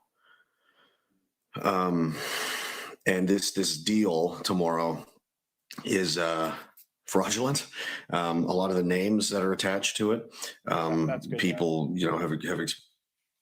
So I mentioned a deal earlier between protest organizers and the city. Does that refresh your memory about that issue? Yeah, apologies a bit. I was unclear as to what you were referring to. It's something. I think there was some kind of negotiation was taking place to move some trucks from one place to another. I wasn't intimately involved. I don't know exactly the details of that, but to some extent, I'm not sure exactly. Safe to say you were urging your followers not to go along with that deal.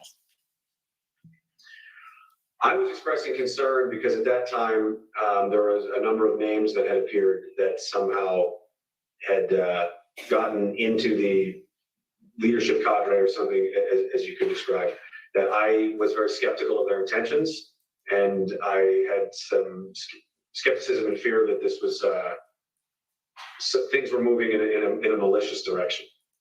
All right, thank you. Okay, thank you. Next, I think it's the Ottawa Coalition of Residents and Businesses.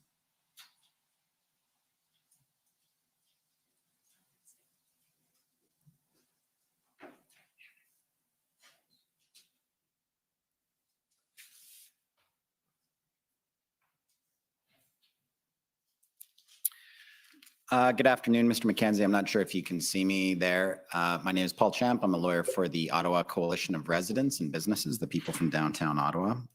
Just have a couple questions for you. You mentioned in your testimony about getting the screen captures of text, group texts from RCMP officers. You got that from a current RCMP member, is that right? At the time it was delivered to me, I understood that to be the case. I can't speak to if this person is still employed or not. Okay.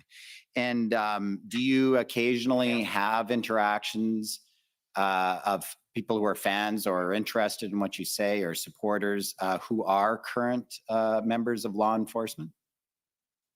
Yes, that's correct. And while you were in Ottawa, were you, during the convoy protest, were you in communication with some of these individuals who are current law enforcement members and are supporters of yours? Not directly, no. And have you ever been in contact with or anyone communicated to you who is a current member of the Canadian Security Intelligence Service who's a supporter of you or a fan of you?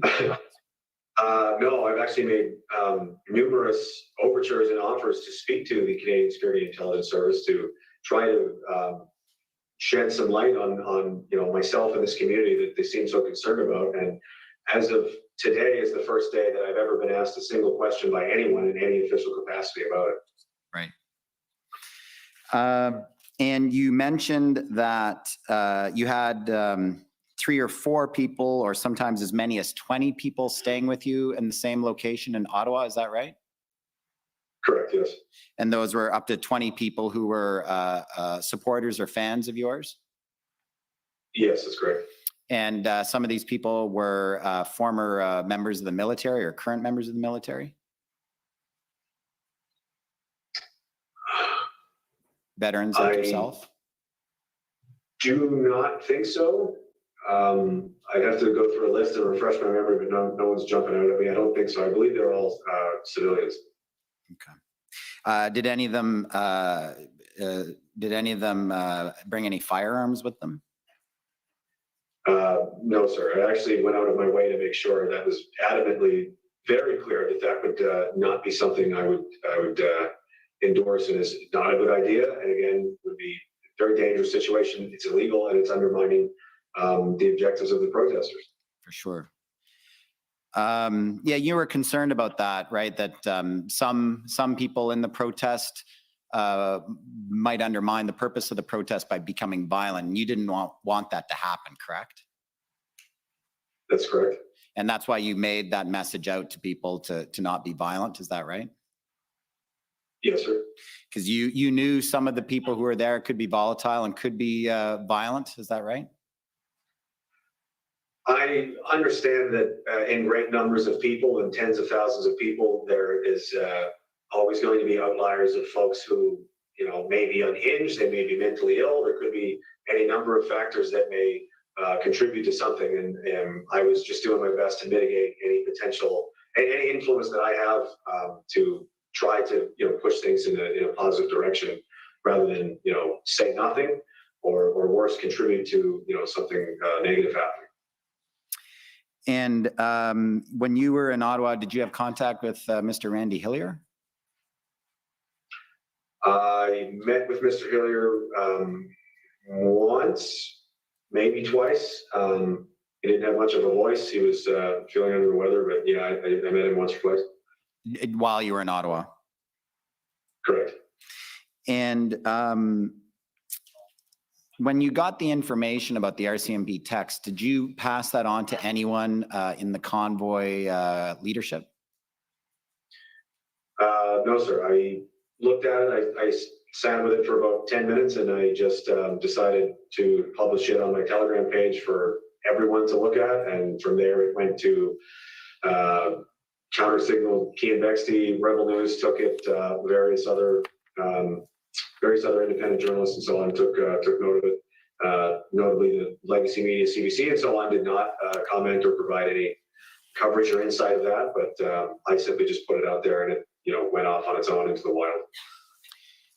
And you met with Mr. Hillier. Did you meet with any other elected political officials while you were in Ottawa during the convoy protests? No, sir. Either federally or provincially? Not to my knowledge, no. And you'd indicated in your testimony that you met Miss Tamara Leach this summer? I spoke to her on the phone. I did see Tamara Leach briefly. She walked by me somewhere in a hotel lobby, but I hadn't any formal interaction, conversation, or anything with her until I spoke to her on the phone sometime in, I want to say, August. And the two of you, you were discussing, what was the topic you were discussing? This upcoming inquiry or other issues? No, she had actually called to express concern and so on for my legal situation. For your legal situation. Yes, outside of this. Okay. Thank you very much, Mr. MacKenzie. Okay, thank you. Next, the Ottawa Police Service.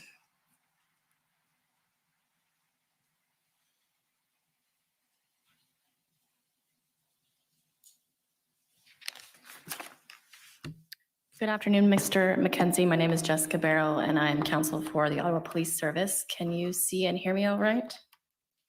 Yes, I can. Hello. Excellent. I'm going to start with something that you testified to earlier, and you indicated that in the lead up to the events in Ottawa, you were of the view that this was not going to be what you referred to as an in and out event. But just to be clear, you were not one of the organizers of this event, correct? That's correct. I believe I may have been misconstrued as such or perceived to be a bigger personality in this simply because of my social media presence and a video that I had released basically reacting to the convergence of the trucks moving towards Ottawa. I was, kind of excited by it and interested in what was going to happen. That video achieved a fair amount of traction and plays. So I think maybe people associated me with that for that reason. However, I had no time to have any contact with any organizers. I didn't ask for any money, take any money, give any money. I had no hand in logistics, planning, anything like that. I was simply there of my own volition to observe and, just be there for the experience. So you really had no knowledge as to the specific intentions of the organizers, except for whatever perhaps you were seeing online. Is that fair? As far as the intentions were concerned, I was basically just collating the information that I could find in social media, what people were saying. I was aware of who some of the people were for that reason, and they were echoing the same, similar kind of sentiments. They were there to protest and show their discontent and exercise their rights to do so and so on. I didn't see anything disagreeable with that. I didn't see any intentions of violence or so on. Right, but with respect to your comment in terms of this not being an in and out event, are you aware that the organizers or some of them testified earlier this week that this event became much more significant than they had really anticipated? No, I was not. I haven't been able to view much of or hear much of what's transpired earlier. It was apparent to me just simply because of the Canada's a very large country, and the effort required just to simply go to Ottawa from Alberta and British Columbia, in Halifax and so on, indicated to me, and the numbers of which people were going indicated to me that this was not going to be a quick trip to the city, as it were. Are you aware that similarly that some of the organizers testified that they had not anticipated staying as long as they ultimately did? No, I'm not. Okay. I'm going to move on to the issue of social media. Obviously, we heard some testimony from you today about your particular use of social media. Would you agree with me that social media is a tool that some people use to influence the actions of others? Yes, of course. In fact, it's actually a career now, being a social media influencer. Yes, some people make a living that way. And it's a tool that's used to encourage people to buy things or used for social advocacy? Yes, I think it's empowered a lot of people to express their voice in the world and establish themselves as such. If they want to act similarly to the way that corporate broadcasting and larger companies and stuff do to push whatever products, ideas, and things that they want to, they can now compete with them in that same kind of space, I suppose. So then I take it you would agree with me that social media has the power, both unintentionally and intentionally, to influence the actions of others.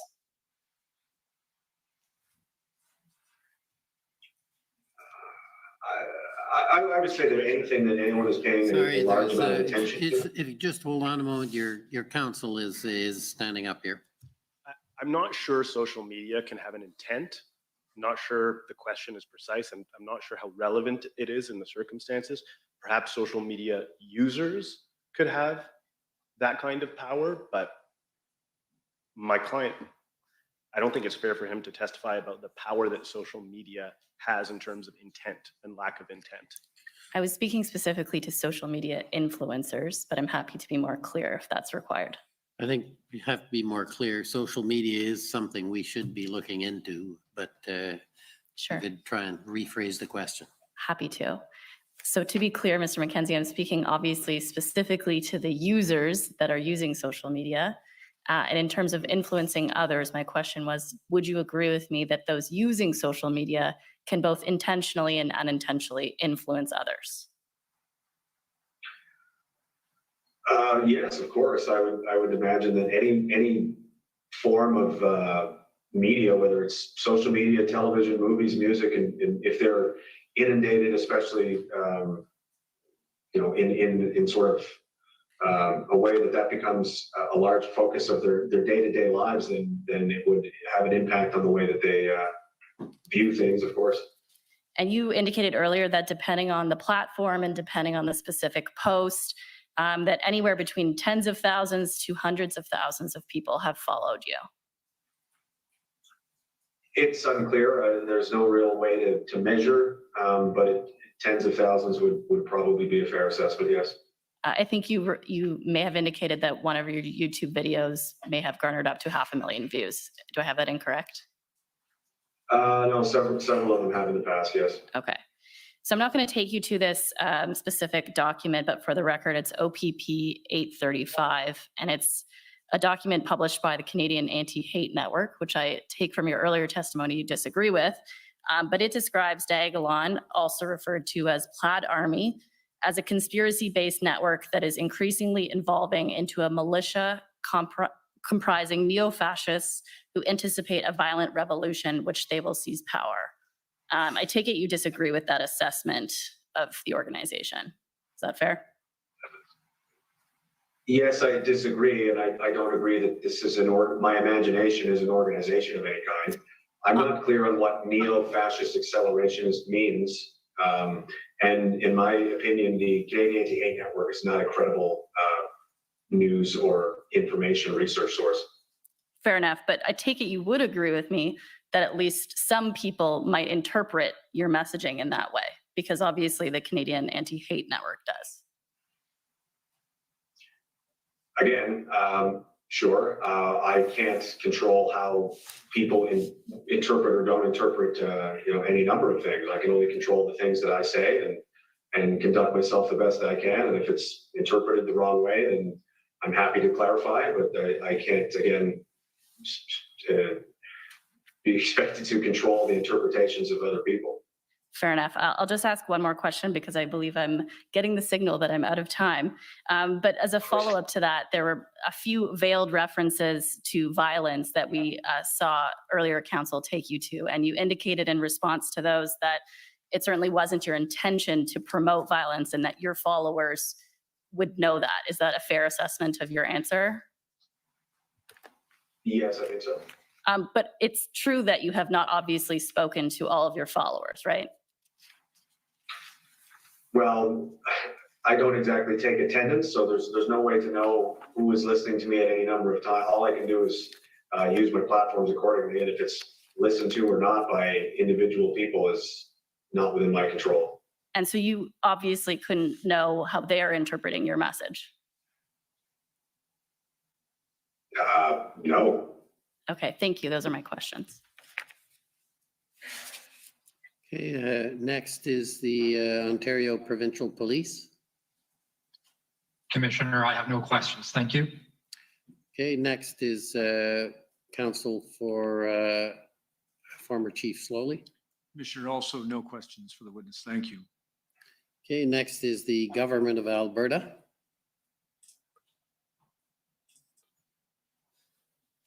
Thank you, Commissioner. We have no questions either. Okay, the Democracy Fund, JCCF. This is Antoine Dailly for the Citizens for Freedom. Our group would like to cede our time to council for the witness. Oh, this seems to be a popular person, Mr. Foda. I guess it's your turn. They seem to have collected a lot of support. I won't need all the time, Mr. Commissioner, but I'm happy to commence now. Go ahead. Thank you, sir.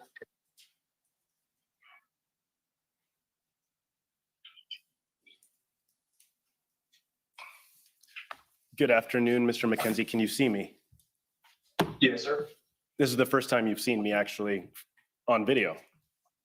That is correct. I want to start off with just covering some of the questions that you were asked by the last council for the Ottawa Police Service. Okay. The Canada Anti-Hate Network. You were asked about sort of the information that they've put out there about you. Are you aware if the Canada Anti-Hate Network has itself spread any misinformation during the convoy? Yes, as a matter of fact, the president or the chief, as I understand it, Mr. Farber, was on national television advising the nation of Canada that anti-Semitic flyers were being distributed throughout downtown Ottawa as a result of the nature of the people involved, when in fact that was a screen grab from an event in Miami, Florida that had taken place weeks earlier. And do you know if the Canada Anti-Hate Network's views about you have been relied upon by law enforcement or other senior officials in the federal government? Yes, I have, through, again, legal disclosure, documents referenced by law enforcement, open source intelligence, and so on. There are a number of pages and articles and things written by the Canadian Anti-Hate Network used as justification for their assessment of me. And have you ever had any communication with anyone from the Canada Anti-Hate Network? I have, actually. One of their journalists, Mr. Smith, I believe, reached out to me in just as late as February of this year. Previous to that, no one had ever approached me for a comment or explanation. They were content to just publish things, sometimes with no bylines whatsoever, written by ostensibly no one. I attempted to explain and kind of level, man to man with Mr. Smith about, who I am and so on. That didn't really go anywhere. I'd also been in contact informally, casually with Mr. Kurt Phillips over Twitter over the past several months before I was banned. And did your conversations have anything to do about the convoy or your alleged extremist activities?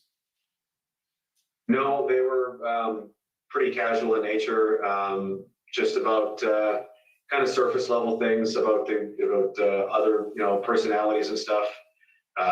Other maybe casual things, sometimes different beers that we enjoyed, things like this.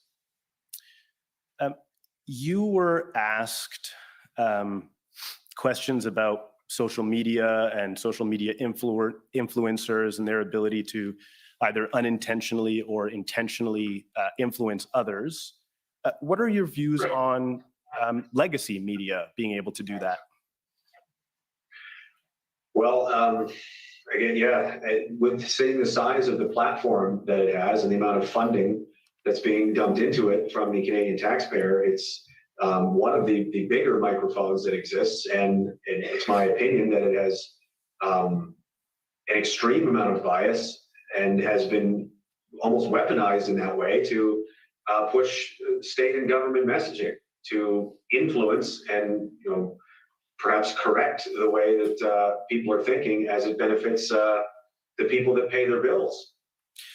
I'd like to pull up POE.JMK701. It's an article from the Globe and Mail.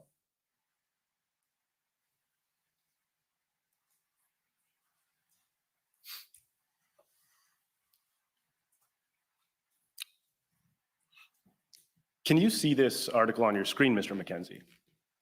Yes, sir. Are you familiar with it? No, I've never seen this before. Okay, if we could scroll down a little bit and stop right there for a moment. Could you please read that, Mr. MacKenzie, and tell us when you're done? Yes, sir. You want me to read it aloud or just quiet silent? No, just to yourself. I'm going to just cover some of the Okay. content in that. Okay. Yeah, I've got it. Thanks. Okay, if we could go down a little bit further.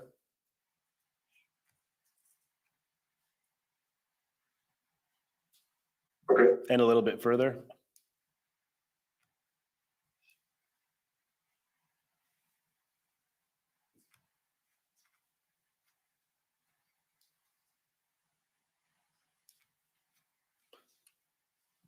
Okay. And then just a little bit further.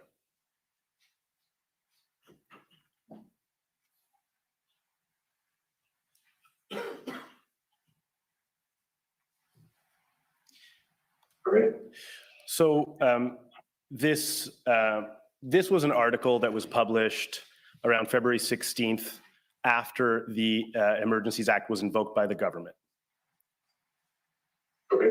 And there are comments made by Public Safety Minister about that were later clarified by his spokesperson. Mr. Mendocino didn't name any organization during the news conference, but his spokesperson, Alexander Cohen, later said that the minister's remarks were in reference to Diagolon. I see. If we could go up just a little bit further to the comments that were actually made by Mr. Mendocino, further up, please. Right there. So, quote, "It could have been deadly for citizens, protesters, and officers. We need to be clear-eyed about the seriousness of these incidents, and indeed, several of the individuals at Coots have strong ties to a far-right extreme organizations with leaders who are in Ottawa." How many members, how many of the individuals at Coots did you have any ties to? Just the Mr. Lysak, who I met twice. And would you consider that to be strong ties? No. Would you consider this to be an example of misinformation or no? Yes, I would. I'd like to pull up some of the clips, sir, that council have referenced, but that we've not actually gone over with you. If I could first ask that JMK 000, I think there's 7 zeros and 4. And this is a clip I understand from your social media dated January 23rd of this year, sir. So as long as everybody just keeps their head, don't do anything stupid, say anything stupid, anything, nothing illegal, don't even speed. Don't give them anything. Where was that video taken, sir? That video was filmed outside downtown the waterfront in Pictou, Nova Scotia, where I live. And what was your intent in putting out that video? That was the day or 2 days prior to me heading down to Ottawa. I know a lot of people were on their way. They were excited to go and so on. It was my intent to try and set a tone of extreme levels of situational awareness and attentiveness to the fact that there would be a lot of scrutiny on everyone. And so it was imperative that people conduct themselves in a responsible and lawful manner. If we could play another clip, please, 702, JMK 702. This is a clip I understand, Mr. And sorry, if we could just go back to the beginning. Mr. MacKenzie, I understand this was taken on January 28th. If you could please just watch it. Please be on your best behavior. And if you see anything odd or strange or makes you nervous or uncomfortable, leave immediately. And keep your phone, your camera is probably your best defense. If you see anything strange, film it. Where was this video taken, sir? That video appears to be taken in the residence I mentioned earlier that we stayed at a large amount of the time outside the city of Ottawa.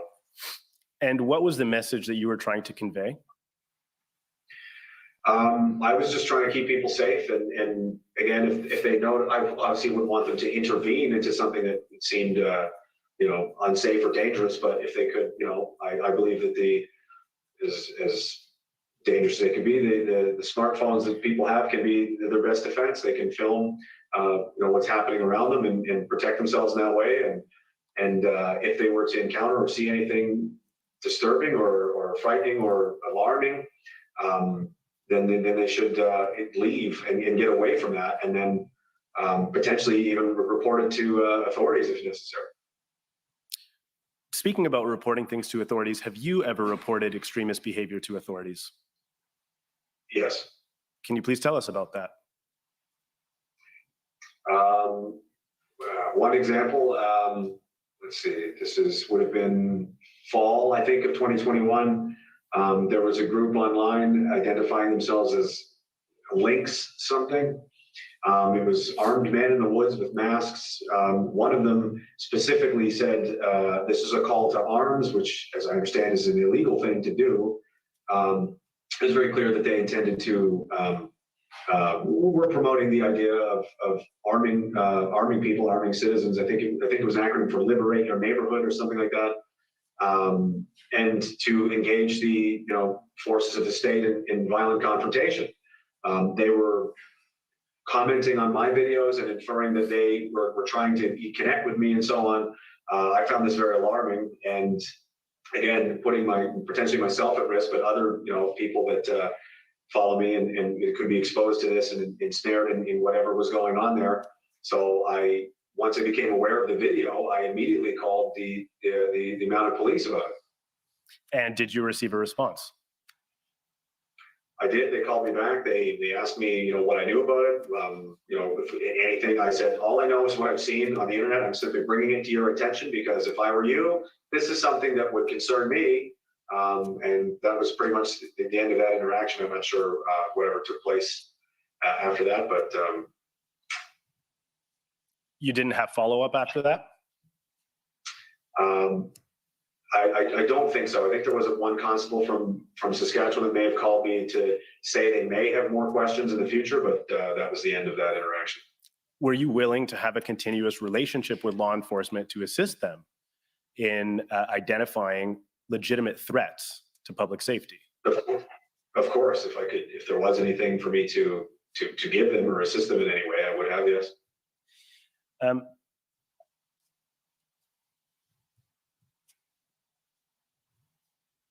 I'd like to play another clip, JMK 701. And my understanding is that this is a clip from February 5th. Support each other. Tell the truth. Be good. Don't do anything stupid, and don't give in to their attempts to goad you into anything they can use against you. Because this is literally all they have at this point. This couple of sentences out of context on the internet, and an old man at a gas station. It's ridiculous, Meanwhile, the high horse they stand on. Oh, we're so much better people. We're so much better people. We're morally superior, said the man in blackface. Where were you when this video was taken, sir?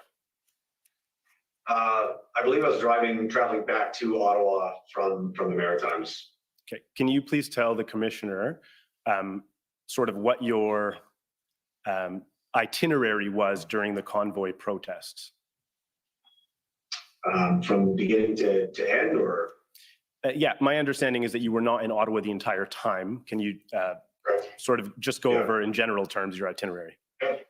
So I left the Maritimes, again, a couple of days. I arrived 1 or 2 days before the trucks showed up. I picked up a couple of friends and associates. They wanted to go. It was kind of a carpool idea, so I would take them. We went down, met up with some people, stayed at the location I mentioned. And then after roughly 5 days or so, these gentlemen had to go home. I drove them home. I only intended to stay for that length of time, and then when I got home, I decided it was unclear how long this was going to go on. So I decided to go back a few days later. That's around that time when I made that video, and then I stayed in Ottawa, the Ottawa area, for the duration until probably 3 to 4 days after the invocation of the Emergency Act, and everyone was cleared out of downtown. Then my partner and I left and we headed back to the Maritimes. When you were in Ottawa, did you engage in any illegal activity? No. Did you bring a vehicle? Yes, I drove my my personal vehicle. It's a pickup truck. Where did you park? Either on the farm where we're staying, or hotel parking lots that I would stay at, or if it was in the interest of going downtown to see the protest, I would park in parking lots and that were available as close as possible, and then walk the remaining couple of blocks. Did you pay for parking? Yes. Did you assault anyone while you were in Ottawa? No. Threaten anyone while you were there? No. Did you engage in violent behavior? No, sir. Were you armed? No. Were you charged with any offenses in relation to your participation to in the convoy in Ottawa? No, sir. Do you believe, or do you know whether or not your public political commentary has drawn the ire of officials? That is my belief, yes. Sir, you were asked questions about whether you had any, whether Diagolon had any structure. I think you were asked if you had any formal authority over anyone in the Diagolon community. And I believe you indicated that there was no hierarchy or no formal structure. Correct. To be fair, you have a vice president. Yes. Could you tell the commissioner who your vice president is? The vice president is of Diagolon, which is of my imagination. He is my sidekick that has evolved over the years. He's a demonic goat figurine named Philip with a very, very serious narcotics problem and time traveling ability. Do you think any reasonable person who consumes your content either regularly or semi-regularly would actually consider Diagolon to be an organization? I would think not, no. How do you explain what is included in intelligence reports and what is expressed in national media and expressed by ministers of the highest level in our country? It's my opinion that the foundational work by the Canadian Anti-Hate Network as pertains to targeting me as a previously government funded, has enjoyed a fair amount of government funding to target and smear people that they consider perhaps politically inconvenient, or people that just want to shut up. They regularly engage in defamatory statements, libelous action, things like this. Out of context statements, they'll take a clip here, a sentence there, and stitch it together and make it appear as something that it is not. From there, some media outlets, legacy media outlets, lazily, unfortunately it appears, took it at face value, copy, paste, print the story, then which is consumed by police officers, which again, unfortunately, rather than doing any digging themselves or investigating or asking me a single question, take these things at face value and compile these reports, and up the network it goes until it lands on the desk of the public safety minister, or perhaps even the prime minister's office, where they're faced with these scenarios that have no basis in reality. I consider this entire situation entirely avoidable. This none of this needed to happen. It's absurd, and I consider it the single most embarrassing and grotesque intelligence failure in national history. Mr. Mather, when he first started asking you questions, clarified that you're obviously testifying from in custody? Yes, sir. Okay. And my understanding is you have no criminal record? That's correct. How do you intend on pleading to all of the charges that you face? Not guilty. Those are my questions. Okay, thank you. Any re-examination? No, Mr. Commissioner, thank you. Okay, well, thank you for your testimony, Mr. MacKenzie, and good luck with your trials. Thank you, Commissioner. Okay, next, we're going to take the afternoon break, and then we'll come back with our final witness of the day and of the week. The commission is in recess for 15 minutes. La commission est levée pour 15 minutes. Terry, this is my smile. Terry, this is my smile. We saw this coming. This was going to be farfada in English. But we got quotes like blackface in there. That was funny. Paul is up, right? No, Paul was up. He was already up. We're all done. Next will be next witness and last witness for the day will be Daniel Bulford. Was that fun? Was that fun? Anybody not know who Dialong was before this? You didn't have any clue? You didn't even see their flag before? You know, he just swiped his finger across his phone and made a flag. You didn't know about their VP? As soon as the question was headed there, I knew it was coming. I knew it was coming. Who's a VP? I did write a bit of a thing on Twitter about them. Look, I did give them a fair shake, but I also wasn't very supportive completely.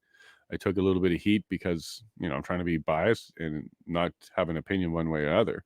The trouble with Diagnong, which I think the government may try to prove later, is regardless who the VP was and the leader was and the foundation, like regardless how it started, any group that has a bunch of angry people have potential to do something. But actually, that's true about any group. You don't even have to be angry. But that's where they're going to go with that. They were laying things down already. You didn't have control over the logo. What he doesn't realize is they're going to be showing that lone wolves were very possible. And groups like that can create subgroups that have nothing to do with the main group. And I think that's where the government's going to go with that, because clearly they can't use the main group as a boogeyman anymore. So now they're going to create a new fictitious boogeyman that didn't actually happen, but could have happened, right? The potential boogeyman, the one with no face. That's all they're going to have left, right? And is it going to be, how are they going to do that? Because one word I didn't like that they actually did mention was international fans. They said international fans. And then they kept mixing the word fans with supporter. And then the next step from fans to supporter, associate. And they're going to go to militia after that. But they're still just people that liked the video. They're just fans.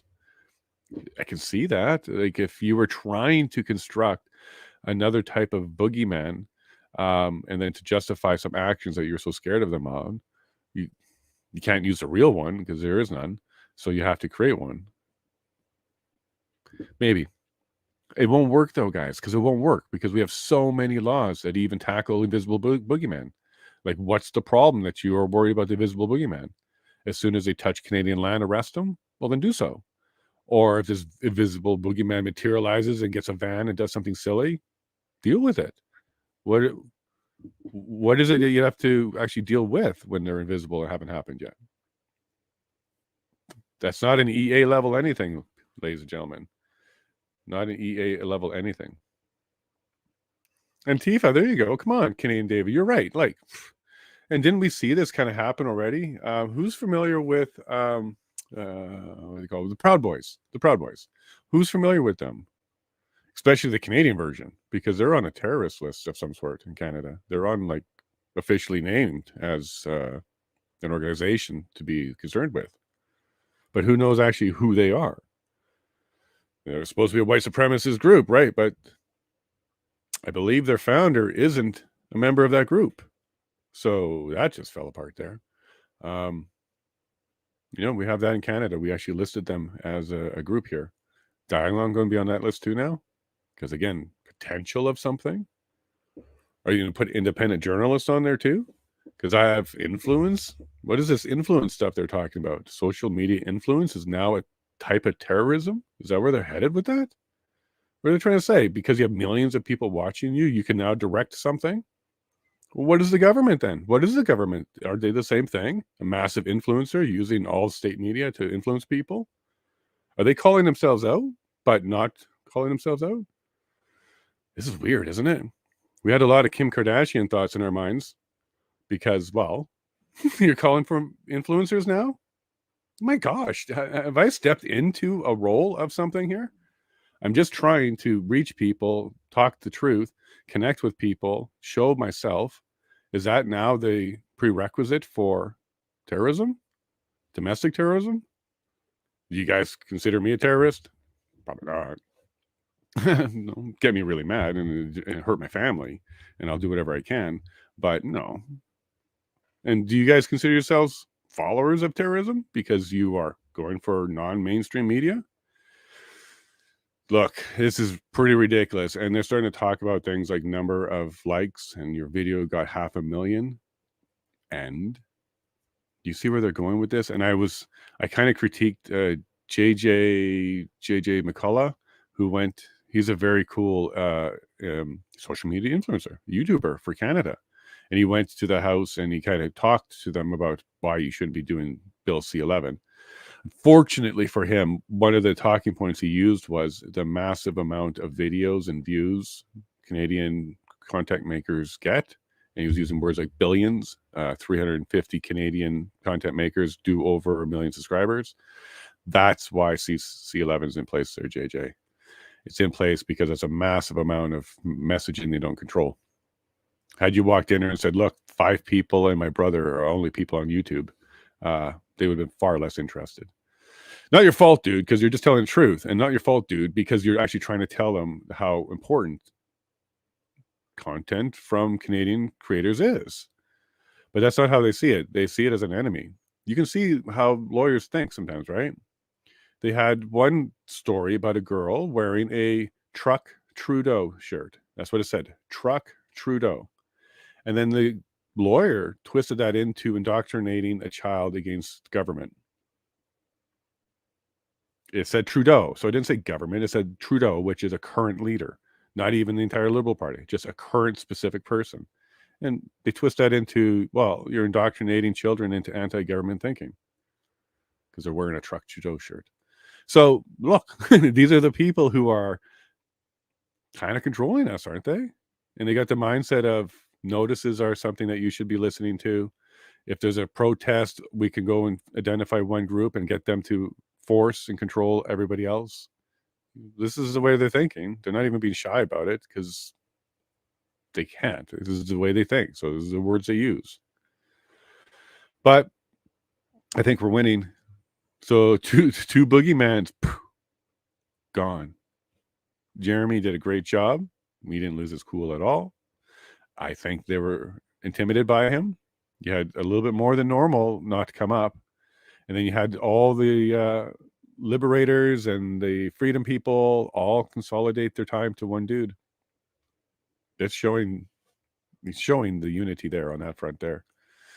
And yeah, what is the OPP? OPP, why even on the list anymore? Because like the last 8 times you've been called up or even more, we spend a minute or two getting your video conference to connect just to hear you have no questions. Maybe tell the commission when you do have questions and you're expecting to be on there, do that. But anyways, whole whack of people had no questions for Jeremy. Went through him pretty quick compared to some other witnesses. And if he is the leader of the insurrection attempt or possibility that could have been materialized, boy, they were weak on the questions around that. Don't you think? Yeah. And if they really, that's the worst one they got, let's dance. Let's dance. That's the worst they got. Please. He paid for parking. He paid for parking. No, this is not what you guys were kind of telling. Now, here's a question, though. This wasn't Justin doing his homework and he came up with a report. This is all provided to him. And this wasn't provided by the OPP. We saw CSIS's name on the documents. So federal level intelligence pooping the bed, like rapping hard, right? Or fabrication. Maybe they wanted that. Maybe they wanted the documents to say the potential of violence is there, and then provoke, and then boom. And then say, yeah, our intelligence is wonderful. Look how wonderful it is. Well, guys, that's not intelligence. That's a script. You're creating your own narrative and then going to fulfill it just to have the narrative. You do that a lot, by the way, this particular government. You do that a lot. You paint a situation and then you create the situation and then you point to that situation as the reason why you need to react differently next time. This is a massive example here with the convoy and the protest. You guys were corralling them. You weren't dispersing them. You were corralling them. It's all over your documents. Surge and corral. You were doing that. It's right there. Day one. I think it was January 28th. Very early. Your first documents about how to deal with this. You're already using that terminology. So you're creating it. And then you beat them. I've heard that very clearly today. Then you beat them. And then you dropped them off in the middle of nowhere. So many crimes there. So many crimes. International too. Because when the government does this to their people, this is what the international crimes are for.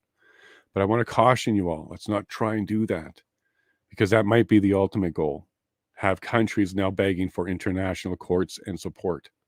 Let's not go there. We can deal with this internally. Because one way to get you on a new system is the people ask for it. Because the people really have the power. So maybe give us a bad government, so much so that we ask for international protection. We don't need it, guys. So if you have any inclination to go in that direction, fight it. We can handle this like a family that has just issues. We don't need another parent. We'll take care of this in the election. We'll be patient. We'll keep an eye on them. Peak bugging the NDP. Maybe they'll split off that deal. Maybe they'll get it out. Maybe we'll get them out earlier. But this is Canada. We're going to take it back because these people, they're not right.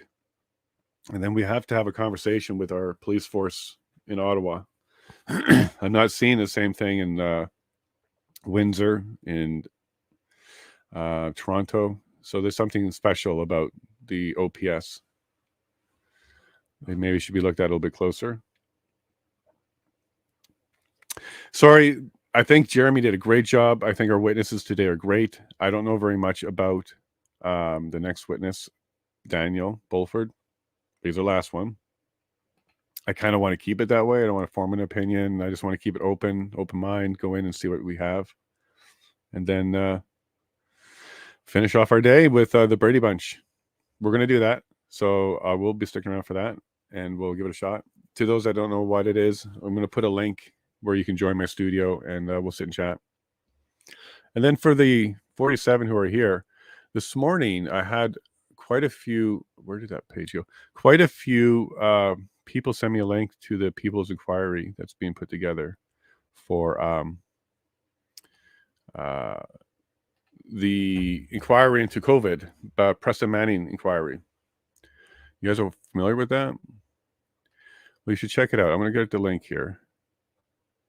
Where are you, James? James, you're a rock star. I got so many DM insiders. They're just passing me all the great info. And James, you know who you are. You're also in my chat all the time. You're awesome, bud. So here we go. National Citizen.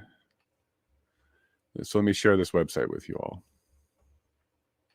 Because it might be something we could do. Do a bit of a push and get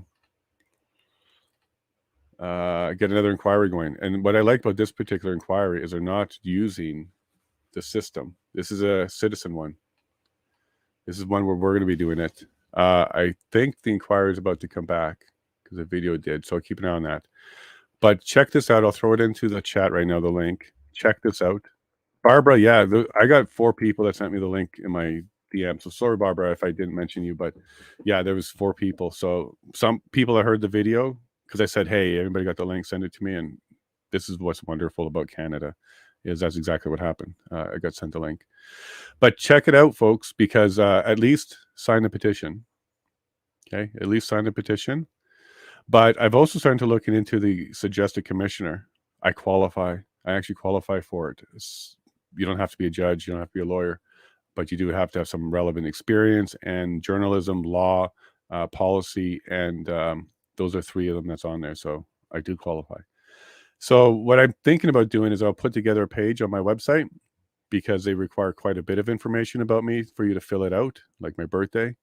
So I will fill out some stuff on a website.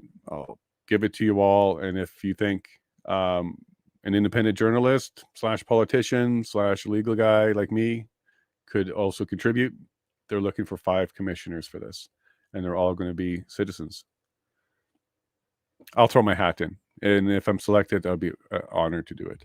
So I'll get that information on my website to assist. And if you want to nominate, throw my hat in the ring. Consent from me is one of the requirements, and you'll absolutely have it. I'll give you that. He's a baby, 1977. That's right, Ellen. 1977. A month before Elvis passed, I came into this world. I don't know why that's a milestone or figure, but yeah, he passed in March. So I had a month of Elvis. Yeah, and then for those that don't know, February 14th is my birthday, and then February 14th, 2017, my 40th birthday, I passed the Law Society exam. So, you know, always, if you want to go back, second career, you want to do school, you do it. You can do it. Let me get the video ready, the stream ready. So, folks, I hope you're enjoying today. Today has been good. It's been emotional, and it's been good. I'm very pleased that Jeremy got to Order speak. allowed. Look at that. We're done. All right. We'll chat soon. Thank you all. And if you like this video, remember to like and subscribe and press that notification button to receive more information like this. You can also follow me at yellowhead.vote to stay informed and get the inside scoop. Thank you.